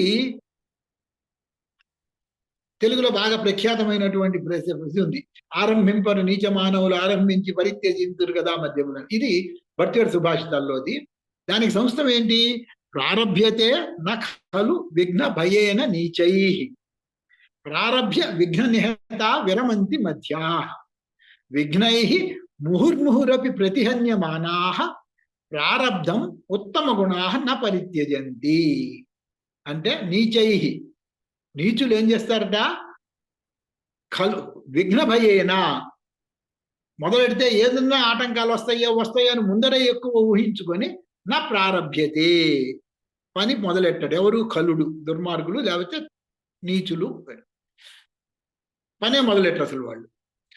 మధ్య వాళ్ళ తరగతి వాళ్ళు ఏం చేస్తారు? మధ్య తరగతి అంటే ఇక్కడ దీని వయసు. ప్రారంభించి విరమంతి మధ్యలో విరమిస్తారు. ప్రారంభించి విఘ్న నిహత, విఘ్నాలు ఎదురైనప్పుడు విరమంతి, మధ్యలోనే ఆపేస్తారు. రెండో కేటగిరీ. మూడో కేటగిరీ విఘ్నై ముహుర్ముహురపి ప్రతిహన్యమాన. విఘ్నాలు ముహుర్ముహుర్ మళ్ళీ ఎదురైనా కూడా, ప్రతిహన్యమాన ఎదుర్కొన్నా కూడా, ఉత్తమ గుణా ప్రారబ్ధం న పరిత్యజంతి. అంటే ఉత్తములైన వాళ్ళు మొదలెట్టిన పనులు వదిలిపెట్టరు. తర్వాత ఈ ప్రయత్నానికి సంబంధించింది ఇంకొకటి ఉంది. ఏమిటది? ఉద్యమేనైవ సిద్ధ్యంతి కార్యాన్ని న మనోరథై, నహి సుప్తస్య సింహస్య ప్రవిశంతి ముఖే మృగా. అంటే ఉద్యమేనైవ సిద్ధ్యంతి, పనులు కూడా ఎప్పుడూ కూడా ప్రయత్నం చేస్తేనే కదా సాధించేది. ఉద్యమేనైవ సిద్ధ్యంతి, ప్రయత్నం చేతనే కార్యాలు. మనోరథై నా మనోరథై, ఊరికే కోరిక మనసులో పెట్టుకుని వట్టా కూర్చుంటే పనులు కావు నాయనా. ఉద్యమేనైవ సిద్ధ్యంతి, ప్రయత్నం చేతనే వస్తాయి. ఎట్లా? నహి సుప్తస్య సింహస్య ప్రవిశంతి ముఖే మృగా. సింహం పడుకుంది, కదలకుండా గుహలోనే అట్లా పడుకుంది, నోరు తెరుచుకుని పడుకుంది. మృగాలు వచ్చి వాడంతటా దాని నోట్లో ప్రవేశిస్తాయా అంటే, నహి సుప్తస్య సింహస్య, పడుకుని ఉన్నటువంటి సింహం నోట్లోకి ముఖే మృగాహ న ప్రవిశంతి, మృగాలు ప్రవేశించవు కదా అని అర్థం. సరే, ఇక్కడి నుంచి ప్రవర్తన, బిహేవియర్, ఇటువంటివి కొన్ని శ్లోకాలు చూసి చేద్దాం. ఏమిటి? మొదటిది ఏమిటి? రాజవత్ పంచవర్షాన్ని దశవర్షాన్ని దాసవత్ ప్రాప్తేతు షోడశే వర్షే పుత్రం మిత్రవదాచరేత్. కుమారుణ్ణి ఎట్లా చూడాలట? రాజవత్ పంచవర్షాన్ని, 5 ఏళ్ళు వచ్చే వరకు కూడా మహారాజులాగా వాడిని ట్రీట్ చేయాలి. వాడు అడిగిందల్లా ఇచ్చుకొని పెడుతూ బాగా ముద్దు చేస్తూ ఇది చేస్తూ. దశవర్షాన్ని దాసయ్యేది, తర్వాత 10 సంవత్సరాల పాటు వాడిని దాసుడు, అంటే ఏది చెప్తే అది వినేట్టు వాడిని అలవాటు చేయాలి. ఎందుకు? ఆ సమయంలోనే వాడికి మంచి అలవాట్లు కానీ, మంచి నడవడికి కానీ, సమాజంలో కావాల్సినటువంటి స్కిల్ సెట్ అంతా కూడా వాడికి ఏర్పడేది ఆ టైంలోనే. కాబట్టి 15 ఏళ్ల లోపలే దశవర్షాన్ని దాసవత్, దాసుడిలాగా చూడాలి. ప్రాప్తేసు షోడశే వర్షే, 16వ సంవత్సరం వాడికి రాగానే పుత్రం మిత్రవదాచరే, పుత్రుణ్ణి మిత్రుడిలాగానే చూడాలి. మిత్రుడిలాగా అంటే కబుర్లు చెబుతూ బుధం చెయ్యి తిప్పుకోమని కాదు. అంటే ఏమిటి? వాళ్ళకు కూడా ఏది గృహ విషయాల్లో కానీ, సమాజ విషయాల్లో కానీ, ఎక్కడైనా కానీ వాళ్ళకి అవగాహన శక్తి ఉంటుంది. కాబట్టి వాళ్ళకి రోల్ కల్పించాలి. డెసిషన్ మేకింగ్ లో కాకపోయినా కూడా డెలిబరేషన్స్ లో they should be made a part of the deliberating team. ఇంట్లో మేజర్ డెసిషన్ ఏమైనా తీసుకున్నా, ఇల్లు కొందామనో ఇంకేదో చేద్దాం అనుకున్నారు అనుకోండి, వాళ్ళ అభిప్రాయం కూడా కనుక్కోండి. వాళ్ళ డెసిషన్ చెప్పేంత అనుభవం వాళ్ళకి లేదు, బట్ ఆ ఇన్వాల్వ్మెంట్ వస్తుంది దానివల్ల. అందుకోసం అని చెప్పి ఏం చెప్తారు? పుత్రం మిత్రవదాచరేత్. ఇంకోటి ఏం చెప్పాడు? ఆయు విత్తం బృహచ్ఛిద్రం మంత్రం ఔషధ సంగమం దానమానవ మానశ్చ నవగోప్య మనీషిభి. మనీషి అంటే తెలుసు కదా, బుద్ధిమంతుడు. మనీషి బుద్ధిమంతుల చేత నవగోప్య 9 విషయాలు రహస్యంగానే ఉంచబడాలి. అంటే చాటింపు టామ్ టామ్ వేసుకోకూడదు. ఏమిటి? ఆయుహు, వయస్సు. దానికి రకరకాల కారణాలు చెప్తారు. ఇప్పుడు ఆ కారణాల్లోకి మనం వెళ్తల్లా. విత్తం, ధనము, ఆదాయం గాని, సంపద గాని. గృహఛిద్రం, ఇంట్లో పోట్లాట్లు. ఇంట్లో తండ్రితో గాని, సోదరులతో గాని, భార్యతో గాని ఏదైనా సరే గృహఛిద్రం, ఇంట్లో ఉన్న పోట్లాటలు. మంత్రం, మంత్రం ఏదన్నా తెలిసుంటే, అంటే ఎందుకు? ఒక గురువు గారు ఏదో నీలో ఒక శక్తి చూసి నీకు ఆ మంత్రాన్ని ఉపదేశించాడు. నువ్వు ఏదో పోయి కనపడ్డ వాడికల్లా ఆ మంత్రం చెబుతూ పోకూడదని అర్థం అనమాట. మంత్రం, ఔషధం. పూర్వం రోజుల్లో ఔషధాలు రహస్యంగానే ఉండేవి. అందరికీ దీంట్లో అందుబాటు. ఎందుకంటే తెలిసి చేయకుండా వాడతారు అనే ఉద్దేశంతో దానికి కూడా ఇది పెట్టారు. సంగమం, సంగమం అంటే కలయిక. ఎవరితో మాట్లాడావు, నువ్వు ఎవరితో మీటింగ్ ఎవరిని కలిసావు, ఇవాళ ఎవరిని కలిసావు, నిన్న ఎవరిని కలిసావు, ఇట్లా పట్టణానికి వెళ్తే ఎవరిని గెలిచావు, ఇవన్నీ కూడా దానివల్ల నష్టమే ఉంటుంది తప్పితే కొత్తగా వచ్చే ఉపయోగం ఉండదు అని అర్థం. దానము, దానం చేసిన దానం గుప్తంగా అట్టు పెట్టుకో. మానము, మర్యాదలు ఎక్కడన్నా నీకు మర్యాదలు జరిగితే నీ అంతటా నువ్వు చెప్పుకోకూడదు. ఆ చూసిన వాడు ఎవరన్నా చెప్తే అది మంచిది, తెలిసిన వాళ్ళు చెప్తే అది చెప్పు వేరు. నీ అంతటా నువ్వు నాకు ఇది జరిగింది అంటూ చెప్పుకోవద్దు. అవమానం, అవమానం కూడా అంతే. ఇవన్నీ కూడా ఈ 9 కూడా రహస్యంగా ఉంచవలసిన విషయాలు. తర్వాత చింతనీయా హి విపదాం ఆదౌ ఏవ ప్రతిక్రియ నా ఉపఖననం యుక్తం ప్రదీప్తే వహ్నినా గృహే. అంటే విపదాం చింతనీయా హి ఆదౌ ఏ, అంటే ఏదైనా ఒక పని మొదలు పెడుతున్నావు, పెద్ద పని, ముఖ్యమైన పని. విపదాం చింతనీయా హి, మనకి ఏమేమి ఆటంకాలు వస్తాయి అని ముందరే ఆలోచించి పెట్టుకోవాలి. చింతనీయా హి విపదాం ఆదౌ ఏవ ప్రతిక్రియ.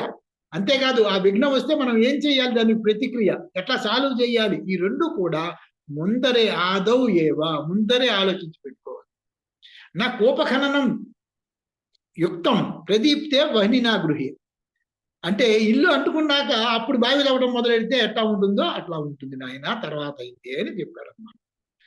తర్వాత ఇంకేం చెప్తున్నాడు? సులభా పురుషాలోకే సతతం ప్రియవాదిన అప్రియస్య పథ్యస్య వక్త శ్రోతాచ దుర్లభ. లోకంలో ప్రియవాదిన, మంచి చెప్పుతూ అన్ని బాగుంది చెయ్యి అనేటటువంటి వాళ్ళు తేలిగ్గా ఉంటారు, చాలా మంది ఉంటారు. అప్రియస్య పథ్యస్య, అప్రియమైనా సరే మనకి మేలు కలిగించేది అప్రియమైనా చెప్పేవాళ్ళు ఉండు. వక్త శ్రోతాచ దుర్లభ, అట్లా చెప్పేవాళ్ళు తక్కువ మంది ఉంటారు నాయన.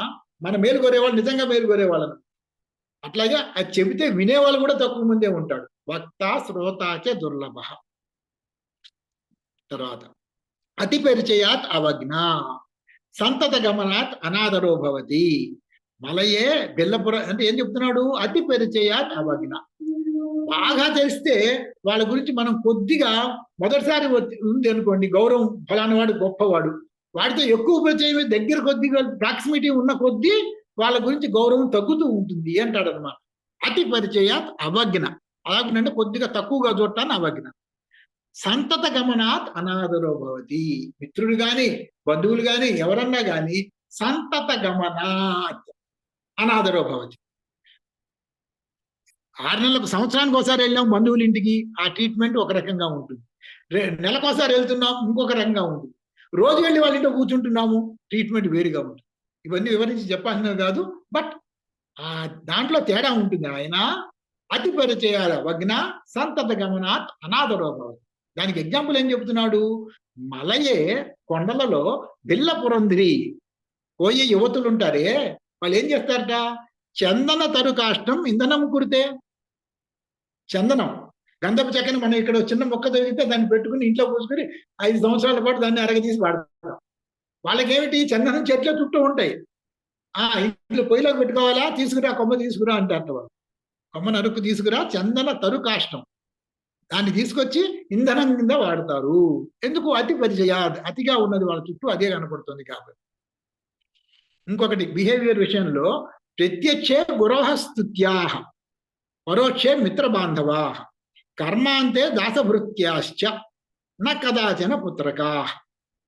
అంటే గురువులని ప్రత్యక్షే, వాళ్ళ ఎదురుగానే గురువు గారిని స్తుతించాలి. పరోక్షే మిత్ర బాంధవ, మిత్రుల్ని బంధువుల్ని వాళ్ళ ఎదురుగా పొగడకూడదు. పరోక్షంలో వేరే వాళ్ళ దగ్గర వాళ్ళ గురించి మంచి చెప్పి వాళ్ళని పొగుడుతూ ఉండాలి, పొగడొచ్చు. కర్మ అంతే దాసభృత్యాశ్చ. పని చేసే వాళ్ళని ఎప్పుడు పొగడాలి?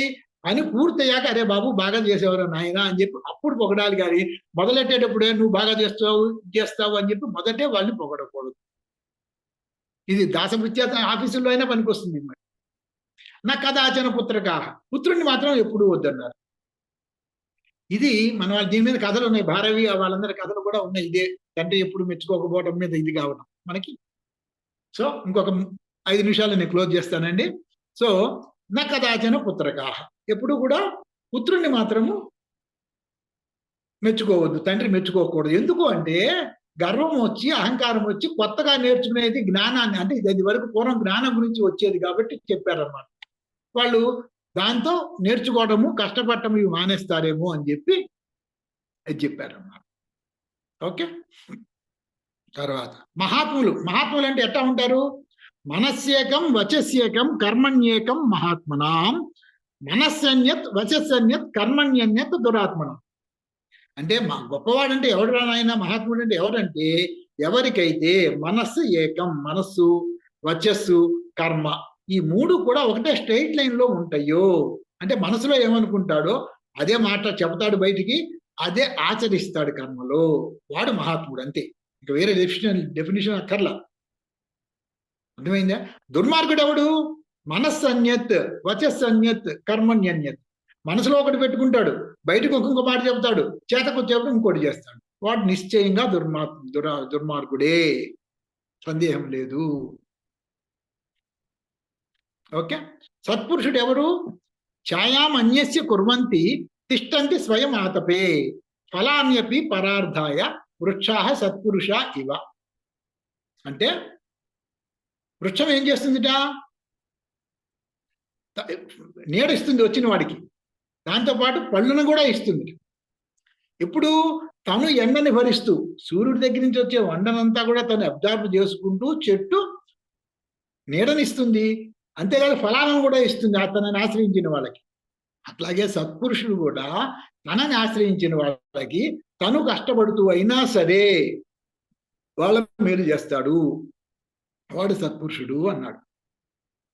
ఓకే. అట్లాగే ఇంకొకటి చెప్పి క్లోజ్ చేస్తానండి. ఏమిటి అంటే మాటకి ఎంత వాల్యూ ఇవ్వాలి, అది చాలా ముఖ్యం, చాలా జాగ్రత్తగా ఉండాలి మాటల విషయంలో అని చెప్పి చెప్తారన్నమాట. దానికి ఏం చెప్తారు? జిహ్వాగ్రే వర్తతే లక్ష్మి, జిహ్వాగ్రే మిత్ర బాంధవ, జిహ్వాగ్రే బంధన ప్రాప్తి, జిహ్వాగ్రే మరణం ధ్రువం. మన నోటి చివర మంచి మాట ఉంటే, జిహ్వాగ్రే నోటి మొదట ఉంటే వర్తతే లక్ష్మి, దాంతో సంపదలు సంపాదించవచ్చు నోటి మాటతోనే, చక్కగా మాట్లాడు. జిహ్వాగ్రే మిత్ర బాంధవ, మన మిత్రులు బాంధవులు అందరూ మంచి టర్మ్స్ లో ఉండటం ఎట్లా ఉంటుంది? మన నోటి మాట మీదనే ఆధారపడి ఉంటుంది. అట్లాగే జిహ్వాగ్రే బంధన ప్రాప్తి, నీ నోటి మాట దురుసుతనం వల్ల బంధనం, ఇబ్బందులు కలగచ్చు. జిహ్వాగ్రే మరణం ధ్రువం, మరణం కూడా కలిగించవచ్చు నాయన. కాబట్టి నాలుకని అదుపులో ఉంచుకోవాలి. ఇంకొక మాట చెప్తారు, ఏమంటారంటే తెలుగు ఇది, తనువున విరిగిన అలుగుల అనువున పుచ్చంగవచ్చు అతి నిష్ఠురతన్. మనమున నాటిన మాటలు వినుమెన్ని ఉపాయంబులనైన వెడలుని అదిపా. ఇది విదుర్ నీతుల్లో భారతంలో ఇది కూడా ఏమంటాడు? శరీరంలో విరిగిన బాణాలు ఉన్నాయే, తనువున విరిగిన అలుగులని అనువున పుచ్చంగ, మెల్లిగా ఎట్లా కొట్ట బయటకు తీయచ్చయ్యా. కానీ అతి నిష్ఠురతన్ మనమున నాటిన మాటలు, నిష్ఠూరంగా ఎవరికన్నా నువ్వు మాటలు మాట్లాడేవు అనుకో, అవి వినుమెన్ని ఉపాయంబులనైన వెడలునే అధిపా. ఓ రాజా, విదురుడు చెప్తున్నాడు ధృతరాష్ట్రుడు, ఏమంటాడు? మనసులో మాటుకున్న మాటలు ఉన్నాయే, ఇవి ఉన్నాయే, నువ్వు ఏ రకంగా బయటకు తీయగలవు?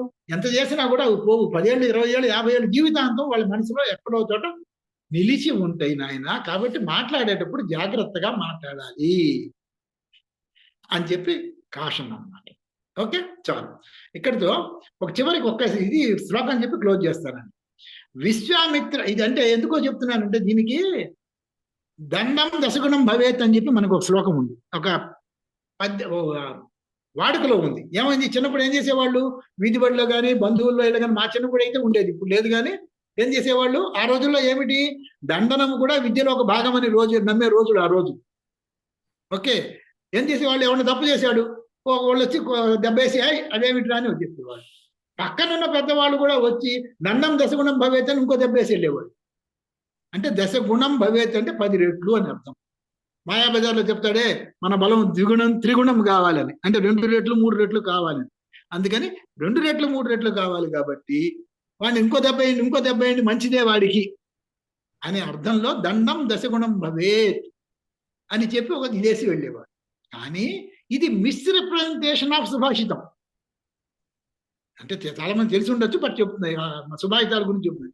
ఏమిటి యాక్చువల్గా ఆ శ్లోకం ఏం చెప్తుంది అంటే, విశ్వామిత్రాహి వసుషు కర్దమేషు జలేషు చ అందే తమసి వార్ధక్యే దండం దశగుణం భవేత్. యాక్చువల్గా శ్లోకం ప్రకారం చూస్తే దండం అంటే కర్ర అని అర్థం అన్నమాట. కర్ర ఏంటిదా? విశ్వామిత్ర అహి పశు. వి అంటే వి అంటే పక్షి అని అర్థం అన్నమాట. పక్షి అంటే ఏమిటి? విహంగం అంటామే, దాంట్లో వి విహంగం పక్షి. స్వ అంటే కుక్క అని అర్థం అన్నమాట. విశ్వ పక్షి కుక్క. అమిత్ర విశ్వామిత్రలో అమిత్ర. అమిత్ర అంటే శత్రువు. అహి అంటే పాము. విశ్వామిత్రాహి అంటే ఏమొచ్చినాయి మనకి? పక్షి వచ్చింది, కుక్క వచ్చింది, అమిత్ర అంటే శత్రువు వచ్చాడు, అహి అంటే పాము వచ్చింది. పశుషు పశువుల విషయంలో, కర్దమేషు జలేషు. కర్దమం అంటే బురద. బురదలో ఎప్పుడన్నా కాలు పెట్టి వెళ్తుంటే, పొలం గట్ల మీద అట్ట వెళ్తున్నారు అనుకోండి, కాలు జాడుతుంది. అప్పుడు జలేషుచ నీళ్లలో వెళ్తున్నప్పుడు నీరు ఎంత లోతుంది అని చూసుకుంటూ, ఇదంతా ఎందుకు వస్తుంది? దండం అంటే ఇక్కడ కర్ర అని అర్థం చెప్పుకున్నాం. కర్రము 10 రకాలుగా మనకి సహాయం చేస్తుంది అని చెప్పడం అన్నమాట. జలేషుచ జలంలోను, అంధే అందం అంటే గుడ్డి వాళ్ళకి, తమసి చీకట్లోను, వార్ధక్యే ముసల్తనంలోను. కాబట్టి ఈ విధంగా విశ్వామిత్రాహి పశుషు కర్దమేషు జలేషు చ అందే తమసి వార్ధక్యే దండం దశగుణం భవే. కర్ర అనేది చేతి కర్ర 10 రకాలుగా సహాయం చేస్తుంది అని శ్లోకం అన్నమాట. సో అంతే నేను చెప్పదలుచుకుంది ప్రస్తుతం ఇంతవరకు ఇదైందండి. అయితే చివరిగా ఒక చిన్న క్లోజర్ ఇచ్చి క్లోజ్ చేద్దామని నా ఉద్దేశం. ఏంటంటే ఒకటి ఇప్పుడు చెప్పారు కదా, విన్నారు మీరు, బాగానే ఉంది, నాకు నచ్చింది కాబట్టి నేను చెప్పాను ఇది. But what is the pulse of the people అంటే, ఈ తరానికి ఈ రోజులలో ఇటువంటి విషయాలు అవసరమా? నెంబర్ 1. నెంబర్ 2, ఒకవేళ అవసరం అనుకుంటే ఇటువంటివి చేరాల్సిన వాళ్ళకి, వెదర్ యంగ్స్టర్స్ కానీ విద్యార్థులు కానీ పెద్ద ఎవరికైనా చేరాల్సిన వాళ్ళకి చేరుతున్న మన దగ్గర డెలివరీ సిస్టమ్ ఉన్నదా? 3వది, ఒకవేళ అటువంటి డెలివరీ సిస్టమ్ ఉంటే దాన్ని ఇంప్రూవ్ చేయడానికి ఏమన్నా చేయగలం. సో నా మనసులో ఉన్నవి ఈ 3 posers. With this I will close.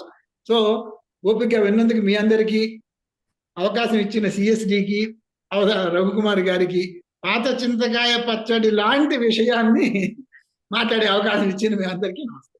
నమో నమః. Thank you. పాత చింతకాయ చాలా మంచిదండి, చాలా మంచిది అది. చాలా మంచి విషయాలు చెప్పారు. ధన్యవాదాలు. అయ్యో నమస్తే అండి, బాగుందండి. సార్ ఇంట్లో ఉంటుంది సార్, పాచింతకాయ పచ్చడి ఉంటుంది. అప్పుడప్పుడు కొంచెం జబ్బులు పడి లేచినప్పుడు తింటూ ఉంటాం దాన్ని. అది డైజెస్టివ్ సిస్టమ్ ఇంప్రూవ్ అయ్యేదాకా దాన్ని వాడుతూ ఉంటాము మళ్ళీ. So thank you sir, thank you very much. చాలా శ్రమ తీసుకున్నారు, చాలా సంకలనం కూడా చేశారు, అండ్ వాటిని చాలా పర్పస్ఫుల్ గా ఒక 3-4 విభాగాలుగా తీసుకొని చెప్పడానికి ప్రయత్నం చేశారు. చాలా అద్భుతమైన ప్రజెంటేషన్. అంటే మామూలుగా ఇప్పుడు మీరు చివర్లో ఈ మంచిది ప్రియమైనది, అంటే ప్రియమైనది శ్రేయస్కరమైనది అనేటువంటి మాటతో ఒక శ్లోకం చెప్పారు కదా. నాకు కూడా ఎప్పుడో చదివినట్టు గుర్తు, నేను మళ్ళీ వెతుక్కుని ఇప్పుడు మీతో చెబుతున్నాను. కఠోపనిషత్తులో ఉంటుంది ఈ మాట, శ్రేయో శుభకరః ప్రేయో సుఖకరః. అంటే శ్రేయో అంటే శ్రేయమైనటువంటి వ్యవహారాలేమో శుభాన్ని కలిగిస్తాయి, ప్రేయో సుఖకర ఆనందాన్ని ఇస్తుంది. చాలా సింపుల్గా 2 మాటల్లో చెప్పగలిగాడు అతను. So thank you very much sir. నేను యాజ్ యూజువల్గా ప్రొఫెసర్ బాలమోహన్ దాస్ గారిని ఇన్వైట్ చేస్తూ ఈ క్వశ్చన్ అండ్ ఆన్సర్ సెషన్ని స్టార్ట్ చేస్తున్నాను. సార్ బాలమోహన్ దాస్ గారు. క్వశ్చన్ ఆన్సర్ ఉండకపోవచ్చు అండి, ఏముంది ఏముండదు సార్, ఏముండదు. మీ దగ్గర ఇంకొంచెం ఇన్పుట్స్ తీసుకుంటారు అంతే, మిమ్మల్ని ప్రశ్నించేటువంటి ఇది కూడా ఏం లేదు ఇందులో. బాలమోహన్ దాస్ గారు. నమస్కారం అండి. పతంజలి గారు వారి పేరుకు తగ్గట్టుగానే చాలా అద్భుతంగా మనకి ఈ రోజున వారు చెప్పారు. దండం దశగుణం భవే, దాని అర్థం సిఎస్డి వాళ్ళకు ప్రతి వాళ్ళకి ఒక కర్ర ఉంటే మంచిదేమో అనిపించింది నాకైతే. ఎందుకంటే కర్ర ఉపయోగాలు 10 ఉన్నప్పుడు మనం తప్పకుండా దాన్ని ఉంచుకోవచ్చేమో అనిపించింది. జొన్నలగడ్డ వారు, మరి మా ఊరి పక్కనే జొన్నలగడ్డ ఉంది, మాది నరసరావుపేట. మా కొల్ల రాధాకృష్ణమూర్తి గారు కనిపిస్తున్నారు. జొన్నలగడ్డ వారు కెనరా బ్యాంకులో పనిచేసి రిటైర్ అయిన తర్వాత సాంస్క్రిట్ నేర్చుకోవడం అన్నది అద్భుతం అండి. బహుశా మీరు you are going to give us a lesson, we can start learning even at this age అన్నది మీరు ఒక ఎగ్జాంపుల్గా అనుకోవచ్చేమో. మహాత్ముడు అంటే ఏమిటో చెప్పారు మీరు, సత్పురుషుడు అంటే ఏం చెప్పారు. డెఫినెట్గా ఇవన్నీ మనకి తెలుస్తున్నవే, కానీ మీ నోటు వినటం చాలా బాగుంది. సంస్కృతం, మా దురదృష్టం ఏమిటంటే సంస్కృతం యూనివర్సిటీలో ఉంది. మా ఆచార్య నాగార్జున యూనివర్సిటీలో కూడా కొన్ని సంస్కృత్ కాలేజెస్ ఉన్నాయి. నేను వైస్ ఛాన్సలర్గా ఉన్నప్పుడు ఆ సాంస్క్రిట్ టీచర్స్ అందరినీ కూడా వాళ్ళందరినీ అసెంబ్లీ చేసి సాంస్క్రిట్ చదువుకునే విద్యార్థులు సంస్కృతంలోనే పరీక్షలు రాయాలని ప్రపోజ్ చేశాను నేను. కానీ ఎవరు ఒప్పుకోలేదు. లేదండి, వాళ్ళు దేవనాగరి రాయొచ్చు, అదే సాంస్క్రిట్ రాయొచ్చు, తెలుగులో రాయొచ్చు, ఇంగ్లీష్లో రాయొచ్చు అన్నారు. సరే, అది కూడా ఒప్పుకున్నాం. మీరు ఎన్ని మార్కులు ఇస్తారంటే 100కి 95 మార్కులు ప్రతి వాడికి ఇచ్చేవారండి. అంటే మనం సాంస్క్రిట్ని అలా డెఫినెట్గా ఎంకరేజ్ చేయకూడదేమో అని నేను అనుకుంటాను. కానీ అక్కడ ఫెయిల్ అయ్యాను నేను. I could not convince them. Ultimately left activities అది జరుగుతూనే ఉంది. మా అమ్మాయి తన బీకామ్ కోర్సులో సెకండ్ లాంగ్వేజ్ సాంస్క్రిట్ తీసుకుంది.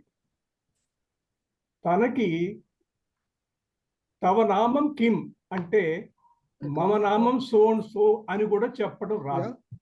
కానీ తనకి 85% వచ్చింది. అంటే నేను ఎందుకు ఎగ్జాంపుల్ చెప్తున్నానంటే, సాంస్క్రిట్ పాఠం చెప్పే టీచర్స్ కొంతవరకు విద్యార్థులకి అన్యాయం చేస్తున్నారేమో అని మాత్రం నాకు అనిపిస్తుంది.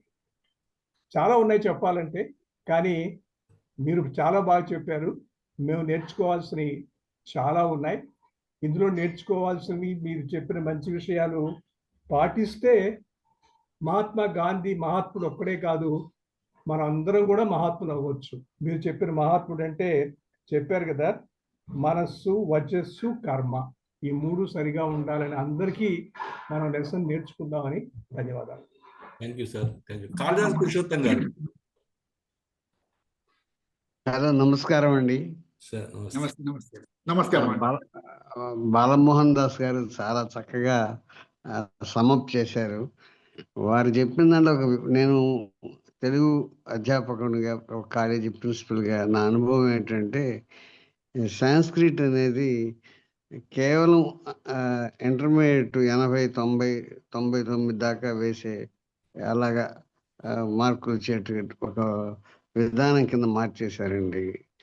చాలా దుర్మార్గం, దురదృష్టకరం. మేము పిల్లలకు తెలుగు రాసిన వాళ్ళకు 70 వేస్తే ఎంతో బాగా రాసిన వాడికి వాళ్ళు ఊరికి అక్షరాలు రాసేసి ఆ క్వశ్చన్ పేపర్ రిపీట్ చేస్తే కూడా 99 వేసేస్తున్నారండి. ఇది ఒక కుట్ర. దాని గురించి వదిలేస్తాను. రెండోది ఏంటంటే, తెలుగులో ఇట్లాంటి సంస్కృతంలోనూ సుభాషిత రత్నాలు ఉన్నాయి. చాటుపద్య రత్నాకరం అని మా దీపాల పిచ్చయ్య శాస్త్రి గారు, చాటుపద్య మణిమంజరి అని వేటూరు ప్రభాకర్ శాస్త్రి గారు, ఇలాగా చాలామంది చేశారండి.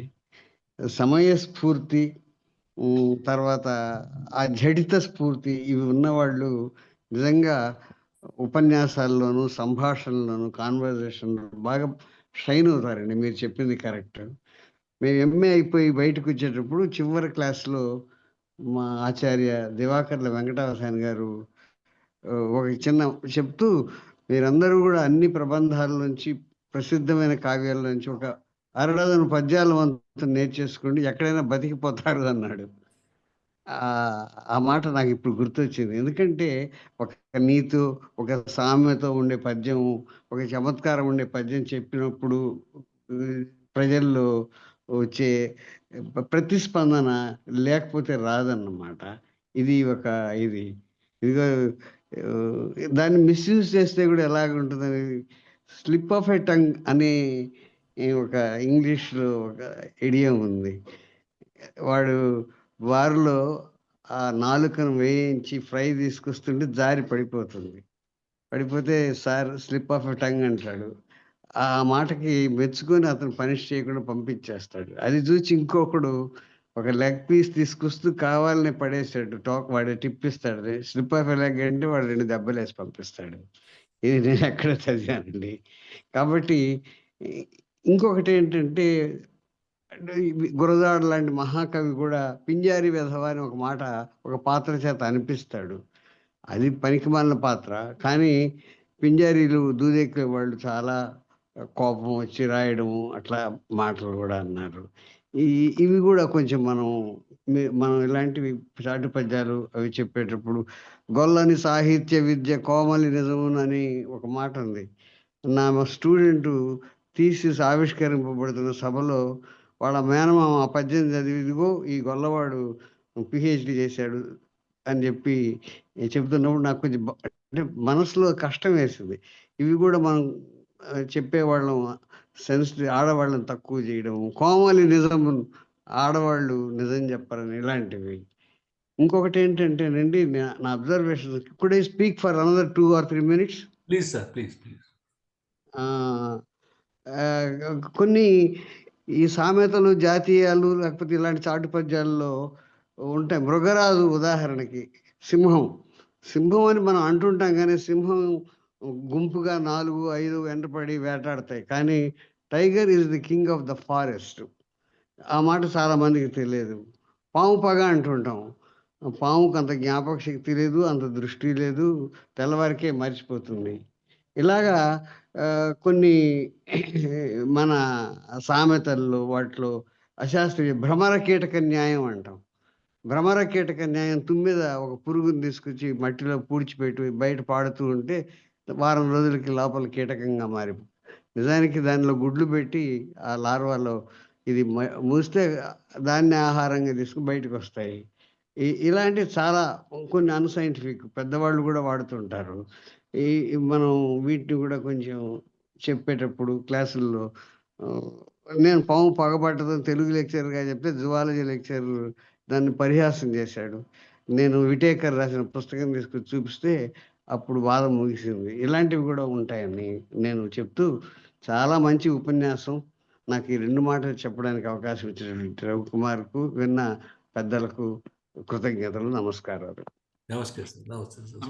కాసల రంగారావు గారు, మీరు అన్మ్యూట్ అయ్యారు ఇంతకు ముందు. కాసల రంగారావు గారు. సార్ ముక్తేశ్వరరావు వచ్చారా? కాసల రంగారావు గారు అన్మ్యూట్ అవుతారా? ఇంతకుముందు అన్మ్యూట్ అయ్యారు.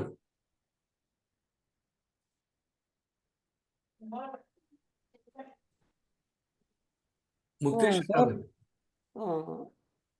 నేను పతంజలి గారి సార్, నేను చెప్పాను. పతంజలి గారి ఉపన్యాసం చాలా బాగుంది. చాలా విషయాలు వారు, చాలా చక్కని విషయాలు ఈ తరానికి, అంటే అందరికీ, మన వయసు వారికి, ఇటు ఉద్యోగస్తులకు, అటు విద్యార్థులకు ఉపయోగకరమైన అన్నీ చెప్పారు. ఇవన్నీ లేకపోవడం వల్ల చాలా అనర్థాలు జరుగుతున్నాయి సమాజంలో. ఇవన్నీ మనం గ్రహించి మళ్ళీ మన యొక్క నిధిని మనమే వాడుకునే విధంగా మనమే తయారు కావాలి, ఇంకెవరో తెచ్చేయరు. సో చాలా బాగుంది, ధన్యవాదాలు. Thank you sir. ముక్తేశ్వరరావు గారు.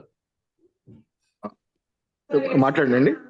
సార్ ఇప్పుడు మనకి పతంజలి గారు చేసిన ప్రసంగం చాలా చక్కని సూక్తుల్ని, సుభాషితాల్ని ఏరి తెచ్చి మనందరికీ అందించినందుకు వారికి ప్రత్యేకించి ధన్యవాదాలు. దీంట్లో నాకు పతంజలి గారిని గురించి నేను ఆయన రాసిన పుస్తకం చదివినప్పుడు, తర్వాత ఇప్పుడు కానీ ఎప్పుడైనా జనరల్గా he's a man of refined taste and understanding. అది జనరల్గా చాలా మందికి ఏమిటో నానా ఉత్కృష్టంలో పడి అట్లాగే ఉండిపోతారు. అలా కాకుండా ఆయన పదవీ విరమణ చేసిన తర్వాత కూడా అనేక విషయాలు కొనసాగిస్తున్నారు. బహుశా నేను అనుకోవడం ఆయన learning Sanskrit through sciences are subjects నుంచి ఉన్న ఒక పద్ధతి ఇప్పుడు ఈ మధ్య STS అనో ఏదో అంటున్నారు, అది ఒకటి వచ్చింది. చెము కృష్ణశాస్త్రి గారు దాన్ని డెవలప్ చేశారు. లాంగ్వేజెస్ నేర్చుకోవడానికి ఆ పర్టికులర్ సైన్స్ పరిభాషలతో లేదా అక్కడ వాడేటటువంటి పదజాలంతో జాగ్రత్తగా నేర్చుకోవడం అనేది ఒక కొత్త పద్ధతి. ముఖ్యంగా పెడగాగిలో వచ్చింది, సాంస్క్రిట్ పెడగాగిలో. అది నేను బహుశా దాన్ని పాటిస్తున్నారని అనుకుంటున్నాను. తర్వాత ఇంకొకటి ఏమిటంటే ఇవాళ ఆయన చెప్పింది బేసిక్ గా సుభాషితం అంటే వెల్ సెడ్ అనేది could be the better translation. Quote అంటాం అంటే something becomes quote worthy or quotable, we call it as a quote. కానీ ఇక్కడ నేను ఏమంటే well said, anything well said is well said. అలా చూస్తే సుభాషితం అంటే చక్కగా చెప్పబడినది అనడానికి వెల్ సెడ్ అనేది మంచి అనువాదం కూడా అవుతుందని నాకు అనిపించింది. దీంట్లో ఒక పాయింట్ ఏంటంటే చాలా మంచి విషయాలు తీసుకొచ్చి చెప్పారు. దీంట్లో నేను ఒక్కసారి 2 మాటలు గుర్తు చేసుకుంటున్నా, ముఖ్యంగా మన CSD తరఫున. అది చెప్పడం కోసం నేను ప్రయత్నం చేస్తున్నా. అసలు ఎలా వినాలి, ఏమిటి వినాలి, అసలు దేన్ని తీసుకోవాలి అనడానికి అన్ని రకాల డైలాగు వెల్కమ్ అనేది మన ఈ ఏన్షియంట్ విజ్డమ్ లో ఉన్నటువంటి ఒకనొక మాట. ఉన్మత్తాత్ ప్రలపతో బాలాచ్చ పరిజల్పిత సర్వతః సారమాదాద్య అస్మభ్యయోకాంచనం. అంటే ఏంటంటే నోటికొచ్చినట్టు మాట్లాడే పిచ్చివాడి నుంచి అయినా సరే, పొంతన లేని మాటలు మాట్లాడేటటువంటి బాలుడి నుంచి అయినా సరే, అన్నింటి నుంచి కూడా మట్టి నుంచి బంగారాన్ని సేకరించినట్టు ప్రతి మనిషి ప్రతిదీ నేర్చుకుంటూ తెలుసుకుంటూ ఉండాలి అని. ఏది don't discount, don't dismiss any idea. అంటే చిన్నపిల్లవాడు మాట్లాడే దాంట్లో ఇన్కన్సిస్టెంట్ గా ఉండొచ్చు, అనుగుణ్యత ఉండదు, అయినా కూడా దాంట్లో చెప్పే దాంట్లో కూడా ఏమిటి అనేది తెలుసుకుంటే చాలా గొప్ప పదాలు ఉంటాయి, గొప్ప విషయాలు ఉంటాయి.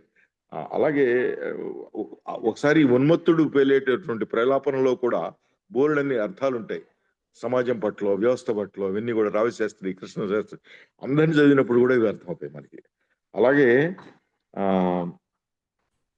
ఇవి మనిషి అన్నవాడు సూక్తుల్ని తెలుసుకోవాలి అన్న మాటకి కూడా ఒక మంచి మాట ఉన్నది. సువ్యాహృతాని సూక్తాని సుకృతాని తతస్తతః సంచిన్వన్ ధీర ఆసీత శిలాహారే శిలం యథ. అంటే అక్కడక్కడ రాలిపడినటువంటి ధాన్యపు కంకుల్ని ఏరుకుని జీవించేటటువంటి వాళ్ళు ఉంటారు. పంట పండిన తర్వాత, పంట కోసిన తర్వాత కొంత గింజలు రాలిపోతాయి, వాటిని పరిగ అంటారు. ఆ పరిగ ఏరుకోవడానికి పేదవాళ్ళకి వదిలేసేవాళ్ళు. ఒకప్పుడు అది ఒక రకమైన సంస్కృతి ఉండేది. ఇప్పుడు పరిగ కూడా మిగిల్చడం లేదు, అది వేరే విషయం.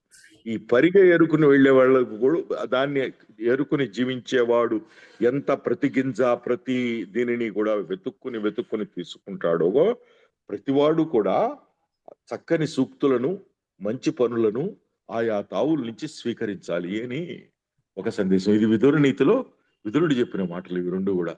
ఎంత గొప్పగా చెప్పాడు. మన CSDకి చాలా, మనం కూడా అలాంటి యాటిట్యూడ్ తో ఉంటాము. అందువలన ఇలాంటివన్నీ చక్కగా తీసుకొచ్చి చెప్పినందుకు మన పతంజలి గారికి మరీ ధన్యవాదాలు చెప్తూ, ఆయన ఇట్లాంటి కార్యక్రమాలు చేసేందుకు భగవంతుడు మరింత శక్తియుక్తులు ఇవ్వాలని నేను కోరుకుంటున్నాను. రవికుమార్ గారు, ముక్తేశ్వర గారు చెప్పిన ఫస్ట్ మన ట్యాగ్ లైన్ చేయండి CSDకి. అలాగే సార్ తీసుకుంటాను. ట్యాగ్ లైన్ చేస్తాను సార్. సుధిమతి గారు.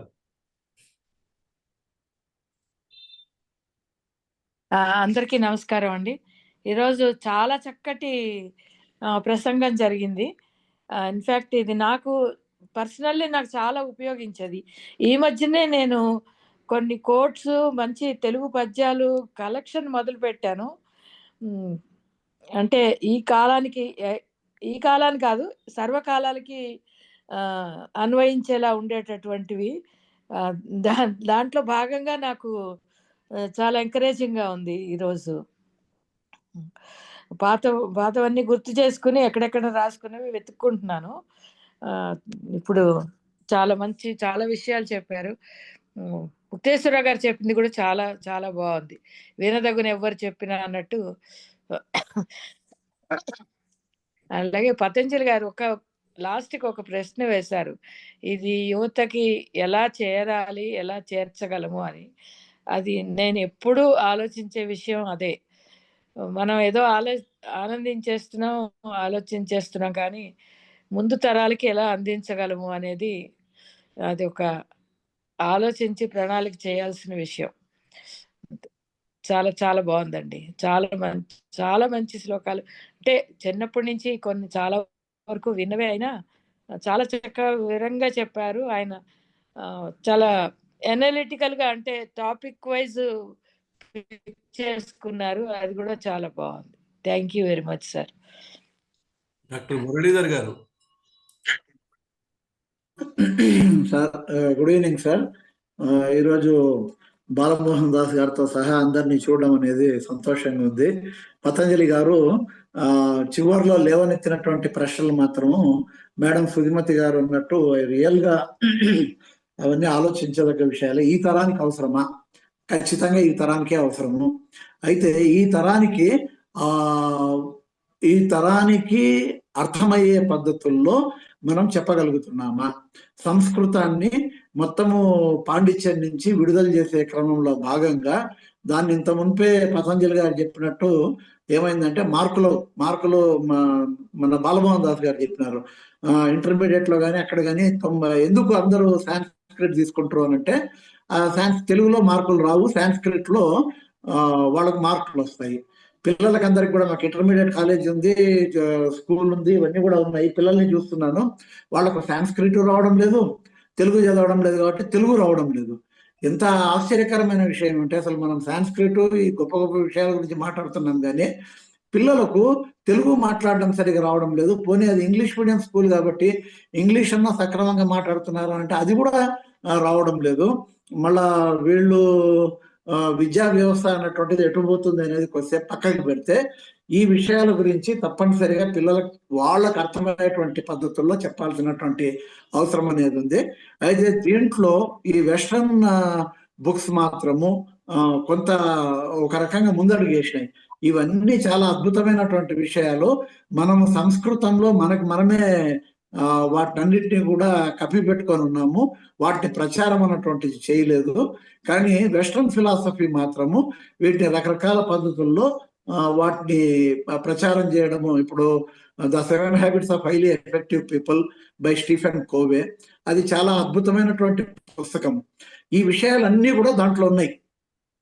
ఇప్పుడు పతంజలి గారు చెప్పినటువంటి విషయాలన్నీ కూడా దాంట్లో ఉన్నాయి అని మనం చెప్తే అది ఎట్లాంటి మీనింగ్ వస్తుంది అని అంటే అన్ని మీరు ఎట్టే చెప్తారు అన్న మీనింగ్ అన్నటువంటిది రావడానికి ఆస్కారం అన్నటువంటిది ఉంది. మన లోపం అంతా వచ్చేసి మన సిఎస్డి లాంటి సంస్థలు మన పిల్లలకు వాటిని ప్రాపర్ వేలో అర్థమయ్యేటట్టు చెప్పకపోవడమే మన వ్యవస్థ యొక్క లోపం అనేది మన గవర్నమెంట్ కానీ నేను భావిస్తున్నాను.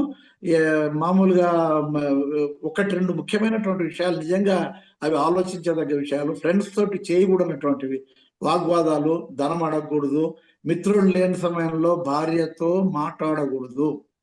ఈ విషయాలు ఎంత దీర్ఘంగా ఆలోచన చేసి చెప్తారు అన్నటువంటిది ఈ వయసులో ఉన్న మనకు అర్థమవుతుంది. కానీ ఇవి అర్థం కావాల్సింది పిల్లలకి. ఏ రకంగా స్నేహం అన్నటువంటిది చెడిపోతుంది. నేను దీనికి a friend in need is a friend in deed అనేసి అన్నప్పుడు దానికి దీనికి కొంత విభేదం ఉంటుంది అనంటే అట్లే కాదు. ధనము అడగకూడదు అని అంటే ధనం అడగచ్చు, ధనం పట్ల అకౌంటబిలిటీ అన్నటువంటిది ఉండాలా. వాగ్వివాదాలు చేయకూడదా అంటే వాగ్వివాదాలు చేయొచ్చు, అగ్రీ టు డిజగ్రీ అన్నటువంటి ప్రిన్సిపల్కు లోబడి చేయాలా. దాని తర్వాత తీసుకోవాల్సినటువంటి జాగ్రత్తలు, మన వాల్యూ సిస్టమ్ ఎట్లున్నా కానీ సరే మిగతా వాళ్ళ వాల్యూ సిస్టమ్ ఎట్లుంటుందో మనకు తెలియదు కాబట్టి జాగ్రత్తగా ఉండాలా. మిత్రుడితోటి కానీ మిత్రుడి భార్యతోటి కానీ ఇట్లాంటి విషయాలు పిల్లలకు అర్థమయ్యేటట్టు చెప్పాలా. ఇక రెండవది వచ్చేసి అసలు ఫర్బిడన్ టాపిక్స్ అన్నటువంటి సొసైటీలో 2 ఉన్నాయి సార్. ఆ 2 వచ్చేసి ఒకటి మనీ, ఇంకొకటి వచ్చేసి సెక్స్. ఎంత క్లోజ్ ఫ్రెండ్స్ అయినా ఎంత మిత్రులైనా కానీ సరే మనం ఈ 2 విషయాల గురించి దాచిపెడతాము. మనకున్నటువంటి ఇబ్బందులు, ఫైనాన్షియల్ ప్రాబ్లమ్స్ దాచిపెడతాము. మన దగ్గర డబ్బులు ఉన్నా కానీ సరే దాచిపెడతాము. డబ్బులు ఉన్నా ఎందుకు దాచిపెడతామంటే అడుగుతాడేమో అన్న భయంతో.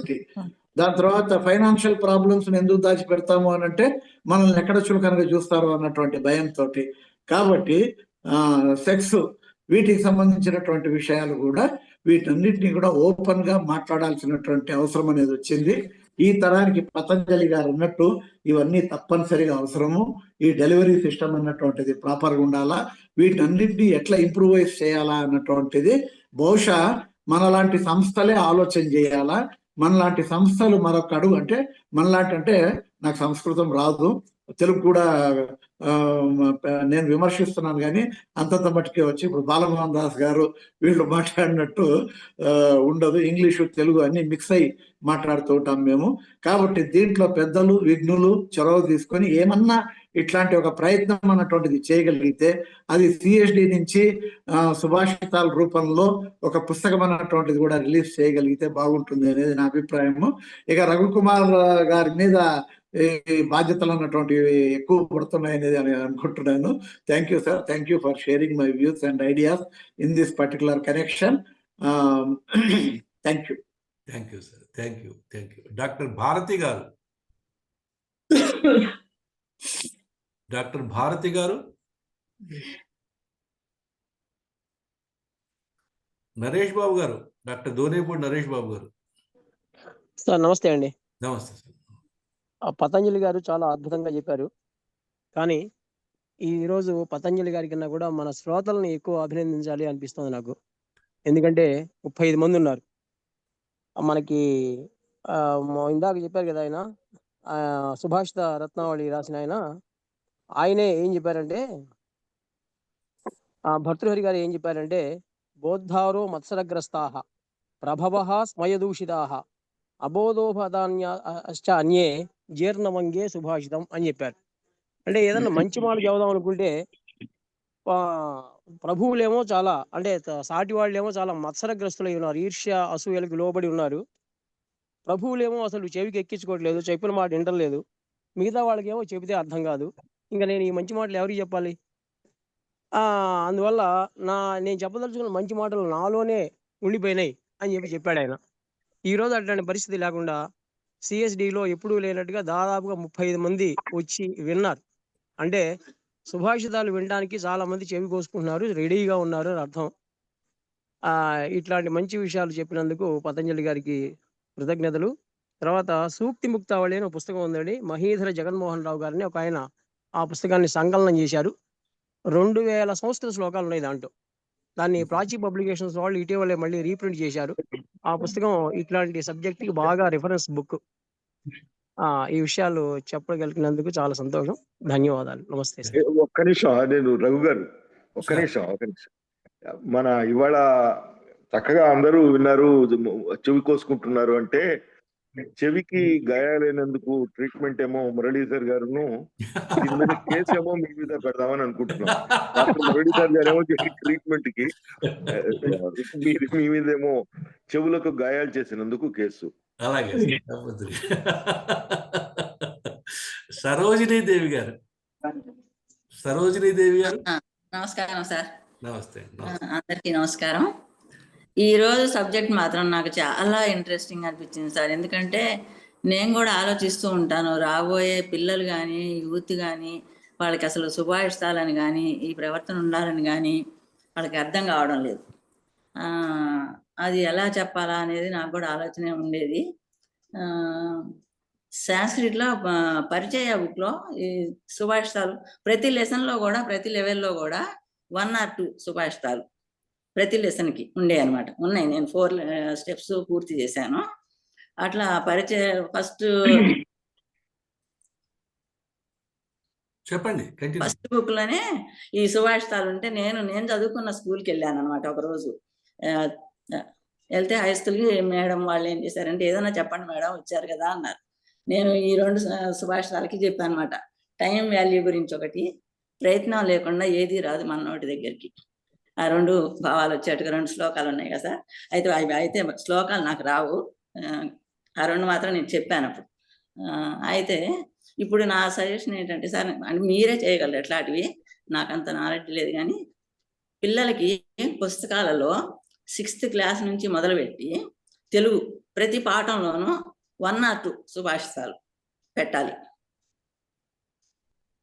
అది బాగుంటుందని నా ఉద్దేశం. వీలైతే హిందీ, ఇంగ్లీష్ లాంగ్వేజెస్లో కూడా వాళ్ళు మోరల్స్ నేర్చుకునేటట్టుగా, వాళ్ళ బిహేవియర్ కానీ ఏదైనా బాగుండేట్టుగా ఈ సుభాషితాలను ఇంట్రడ్యూస్ చేస్తే ఎడ్యుకేషన్ సిస్టంలో, అట్లీస్ట్ మన ఇండియాలో ఎవరి లాంగ్వేజ్లో వాళ్ళకి అది బాగుంటుందని. అదైతే ఇప్పుడు నేను ఎట్లయితే సాంస్క్రిట్లో చదివినప్పుడు నేను అర్థం చేసుకున్నానో, అట్లానే పిల్లలు కూడా అర్థం చేసుకుంటారని, కొద్దిగానే నేర్చుకుంటారని, బాల్యంలో చదివి బాగా గుర్తుంటాయని నేను అనుకుంటున్నాను. అదైతే బాగుంటుందని. అదే ఇప్పుడు ఏంటంటే, ఇప్పుడు మనం భారవి స్టోరీ చెప్పారు కదా, కొడుకుని మెచ్చుకోకూడదని. ఇప్పుడు ఎట్లా ఉందంటే, పిల్లలు తల్లిదండ్రులు కూడా ఏమంటున్నారంటే, ఎంతసేపు నువ్వు పొగడాలి పిల్లల్ని, గుడ్ జాబ్ గుడ్ జాబ్ అనాలి. వాళ్ళు ఏది చేసినా మనం గుడ్ జాబ్ అనాలి, అంతే తప్ప నెగిటివ్గా మనం చెప్పకూడదు. చెప్తే నువ్వు నెగిటివ్గా మాట్లాడుతున్నావు, నువ్వు అమ్మమ్మలాగా ఉండాలి, అంతేగాని నెగిటివ్గా చెప్పకూడదు వాళ్ళకి అన్నట్టుందన్నమాట. అందుకని పిల్లలకి వాళ్ళంతా వాళ్ళే నేర్చుకునేటట్టుగా బుక్స్లో ఇంట్రడ్యూస్ చేస్తే బాగుంటుందని ఉంది నాకు. అది నేను చెప్తున్నా. థ్యాంక్ యూ అండి, థ్యాంక్ యూ. శారద గారు, శారద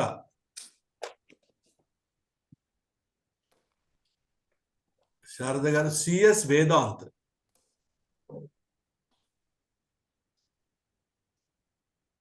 సరోజినీదేవి గారు అయిపోయింది.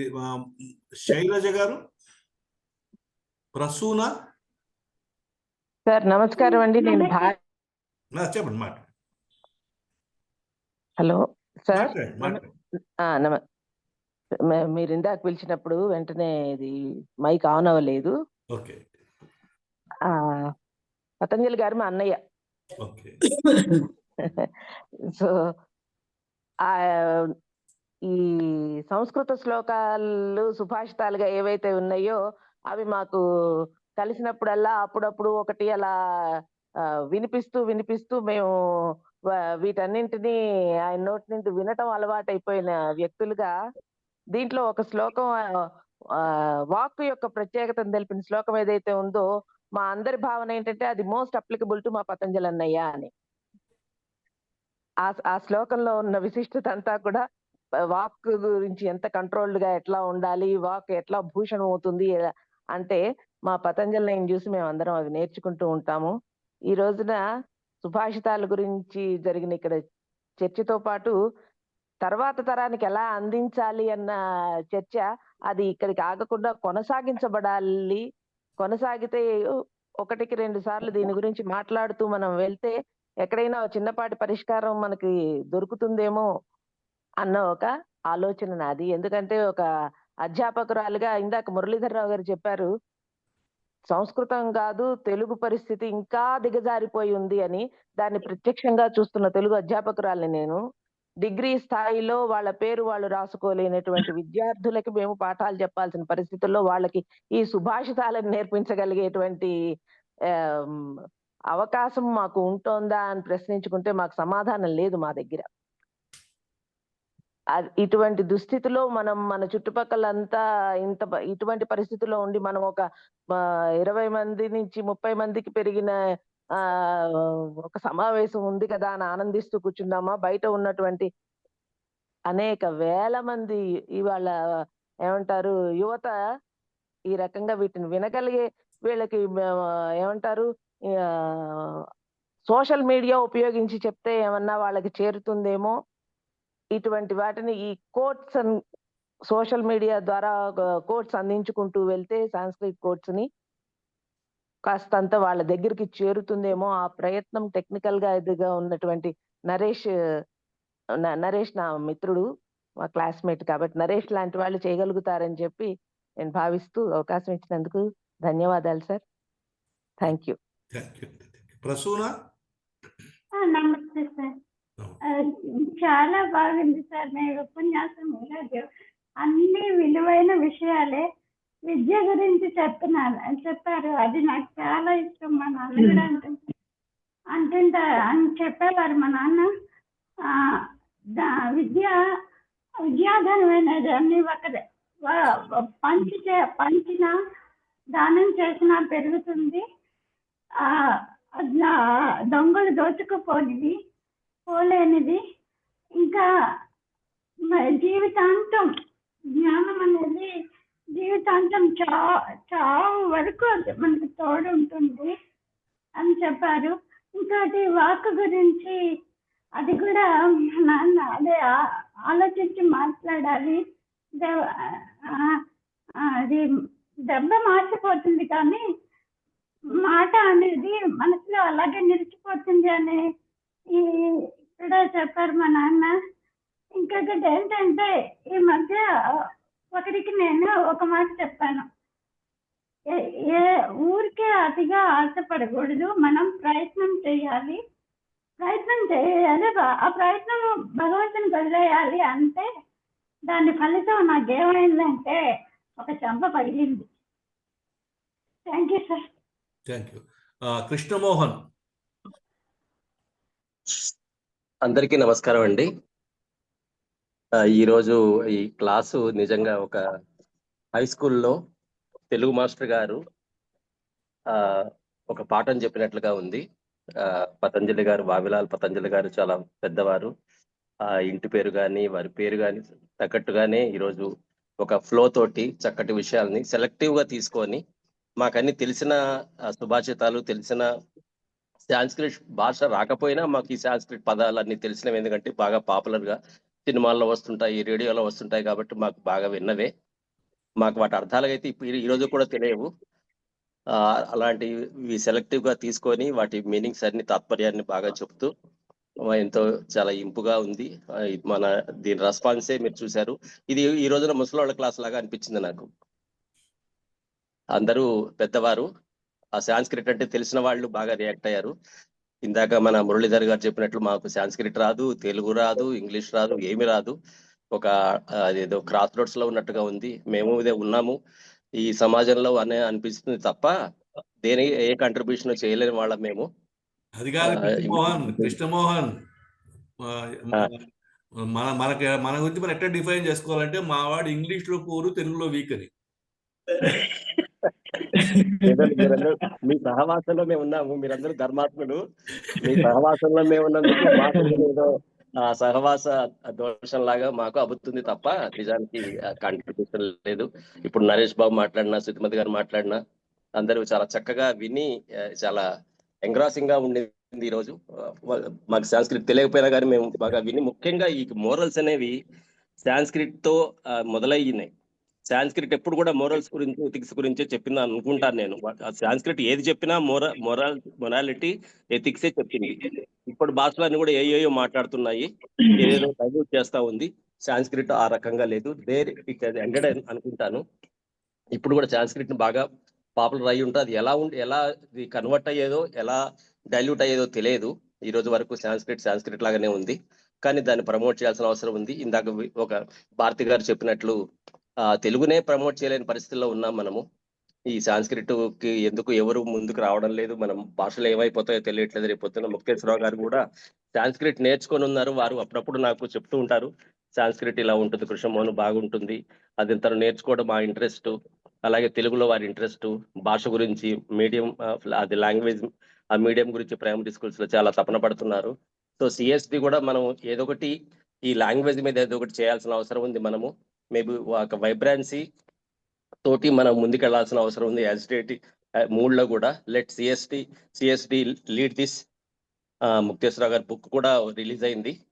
అది చాలా చక్కగా వారు అన్ని ఎఫ్ఏక్యూ మోడ్ లో ముక్తేశ్వరరావు గారు తెలుగు భాష పైన చాలా తపన పడుతూ రాసిన బుక్ అది. అది చదువుతుంటేనే మాకు ఎంతో బాధేస్తుంటుంది. ఇంత బాగా ఉంది, తెలుగుని ఎందుకు ప్రమోట్ మనం అందరూ ఎందుకు చేయకూడదు అని కూడా అనిపిస్తుంది. ఈ రోజు పతంజలి గారిది సాంస్క్రిట్ చాలా బాగుంది. So this a very good group to promote even just Telugu first, then you can go for Sanskrit also similarly. Thank you very much అండి పతంజలి గారు. అందరికి కూడా చాలా బాగుంది ఈ రోజున. We really enjoyed the class. Okay అండి, బాయ్. ఇద్దరు మిగిలిపోయారు. పృథ్వీ గారు మీరు ఏమైనా మాట్లాడతారా? అట్లాగే ప్రసన్న ఆంజనేయులు గారు, వన్ ఆఫ్టర్ ది అదర్ మీ ఇద్దరు మాట్లాడచ్చు. పృథ్వీ గారు. సార్ నమస్కారం అండి అందరికి. 7:30 క్లాస్ తీసుకుని సార్, అయినా నేను ఫాస్ట్ అండ్ దీనికి అటెండ్ అయ్యాను. బట్ తర్వాత నేను నెక్స్ట్ డే ఆ వీడియోను చాలా సంతోషం అండ్ చాలా ఇన్ఫర్మేటివ్ అండ్ అబ్జర్వబుల్. ఇక్కడ ఒక్క పాయింట్ నా అనుభవం ఒకటి చెప్పాలి సార్. మా పాప స్టాన్ఫర్డ్ యూనివర్సిటీకి ఇంటర్వ్యూ అటెండ్ అయినప్పుడు ఆవిడ ఈ సంస్కృత భారతి తర్వాత ఇది బాల వికాస్ అని కోర్సెస్ చేసింది సార్. తను ఒక 5 కోర్సెస్ చేసింది. సివిలో చూసి వాళ్ళు ఆన్లైన్ ఇంటర్వ్యూ చేసేప్పుడు సివిలో చూసి వాళ్ళు ఫస్ట్ ఇంటర్వ్యూ స్టార్ట్ చేసిందే, oh you finished 5 levels in Sanskrit అంటే ఎస్ అని అనగానే, shall we have our interview in Sanskrit అని చెప్పి తెల్లవాళ్ళు సంస్కృత్లో ఇంటర్వ్యూ చేశారు. నాకు అప్పుడు అర్థమైంది, అమ్మో స్టాన్ఫర్డ్ అంటే ఏంటి అని. మళ్ళీ వాళ్ళు అదొక 5-10 నిమిషాలు మాట్లాడినాక తర్వాత అన్నారు, మీ దేశంలో సంస్కృతం అంటే జస్ట్ మార్కుల కోసం చదువుతారు కదా, ఎక్కువ మార్కులు వస్తాయని అలా అని, నువ్వేంటి ఇంత ఫ్లూయెంట్ గా మాట్లాడావు అని అంటే, నాకు ఇలా సో ఒక అమ్మమ్మ గారు ఉన్నారు, ఆవిడ నేర్పారు అన్నాను. అంటే సాంస్క్రిత్ యొక్క ఇంపార్టెన్స్ బయట కంట్రీస్ లో ఇప్పటికీ చాలా ఉంది.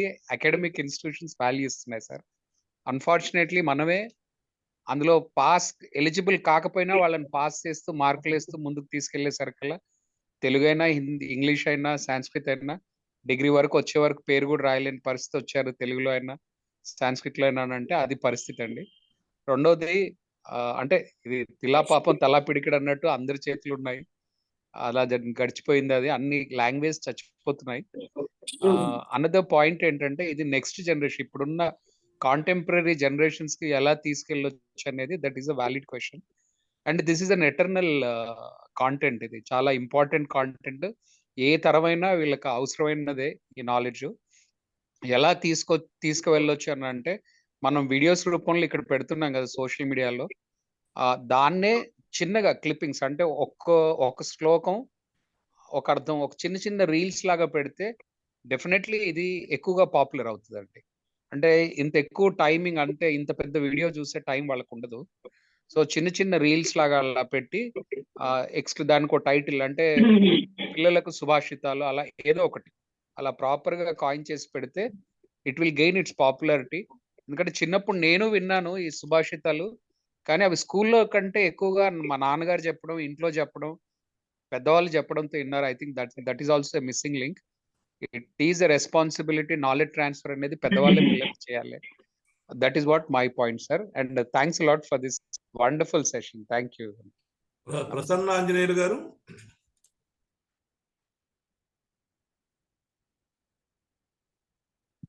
ఓకే, ప్రసన్న ఆంజనేయులు గారు కనెక్ట్ అవ్వట్లేదు సార్. సో మనం ఇంకా will come to the end of the session అండి. పతంజలి గారు ఒక్కసారి మీరు సమ్అప్ చేస్తూ ముగిస్తే will go for closure of the session. Unmute అవ్వాలి. ఫీడ్బ్యాక్ ఇచ్చారండి. రవి గారు మీరు మాట్లాడలేదు. మాట్లాడారు, ఇంకా 7:50 అవుతోంది. లెటర్స్. సో ఒకటి, సంస్కృతము ఈ మనం అనుకున్నట్టు లేదండి, ఈ మధ్య బాగా పెరుగుతోంది. సంస్కృతంలో నాలెడ్జ్ కానీ, నేర్చుకునే వాళ్ళు కానీ, ఇప్పుడు రిటైర్ అయిన వాళ్ళు నన్ను అని చెప్పి ఏదో చెప్పారు, వారు మంచి మాట చెప్పారు నా గురించి. కానీ నేను చూస్తున్నాను, రిటైర్ అయిన వాళ్ళలో చాలా మంది, నాకు తెలిసిన వాళ్ళల్లో ఈ రోజున సాంస్క్రిట్ దీంట్లోకే వెళ్తున్నారు, చేస్తున్నారు. సో సంస్కృత భాష గురించి ఇబ్బంది ఏం లేదు. ఒకటి ఏంటంటే, వాటి వల్ల మనం వాట్ వి గెయిన్, తీసుకున్న కొద్దిగా అన్నా సరే మనకు తెలిసిన సర్కిల్స్ లో మనం చెప్పుకుంటూ కొద్ది కొద్దిగా పెంచుకుంటూ వెళ్ళాలి. ఇదేం ఓవర్ నైట్ వచ్చే రెవల్యూషన్ లాగా వచ్చే ఇదేం కాదు. కాబట్టి మెల్లిగా క్రమంగా అసలు జారిపోతున్న దగ్గర నుంచి దాన్ని కనీసం పట్టుకుని నిలబట్టగలిగితే అదే గొప్ప విషయం. ఈ రోజున్న స్టేజ్ని మనం మేనేజ్ చేయగలిగితేనే గొప్ప విషయం. అందుకని అందరు ఇచ్చేశారు. సరే, సుభాషితాలు ఎట్లాగో చెప్పినట్టు ఉంది. దీన్ని ఏమంటారు, ఆయన చెప్పారు, నరేష్ బాబు గారు చెప్పినట్లు జీర్ణమంజ సుభాషితం చెప్తే వాళ్ళు ఎక్కువ ఉన్నారు, మనకి వినేవాళ్ళే లేరు. విని అర్థం చేసుకున్న ఆచరణ అంటే అది ఇంకా ఎట్లాగో బియాండ్ ద దిస్ వన్ అనమాట. కాబట్టి ప్రయత్నం అయితే చేస్తూ ఉండాలి. ధన్యవాదాలు. So thank you very much sir. చాలా wonderful session for today.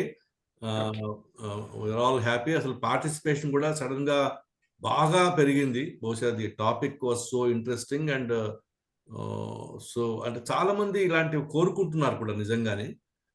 So thank you very much. మళ్ళీ మనం ఇటువంటి చర్చలు జరుపుకుందాం. For today will close the session. Wishing you all the best. Till the next week will meet again on next Friday. Thank you. అందరికీ నమస్కారం. Good day.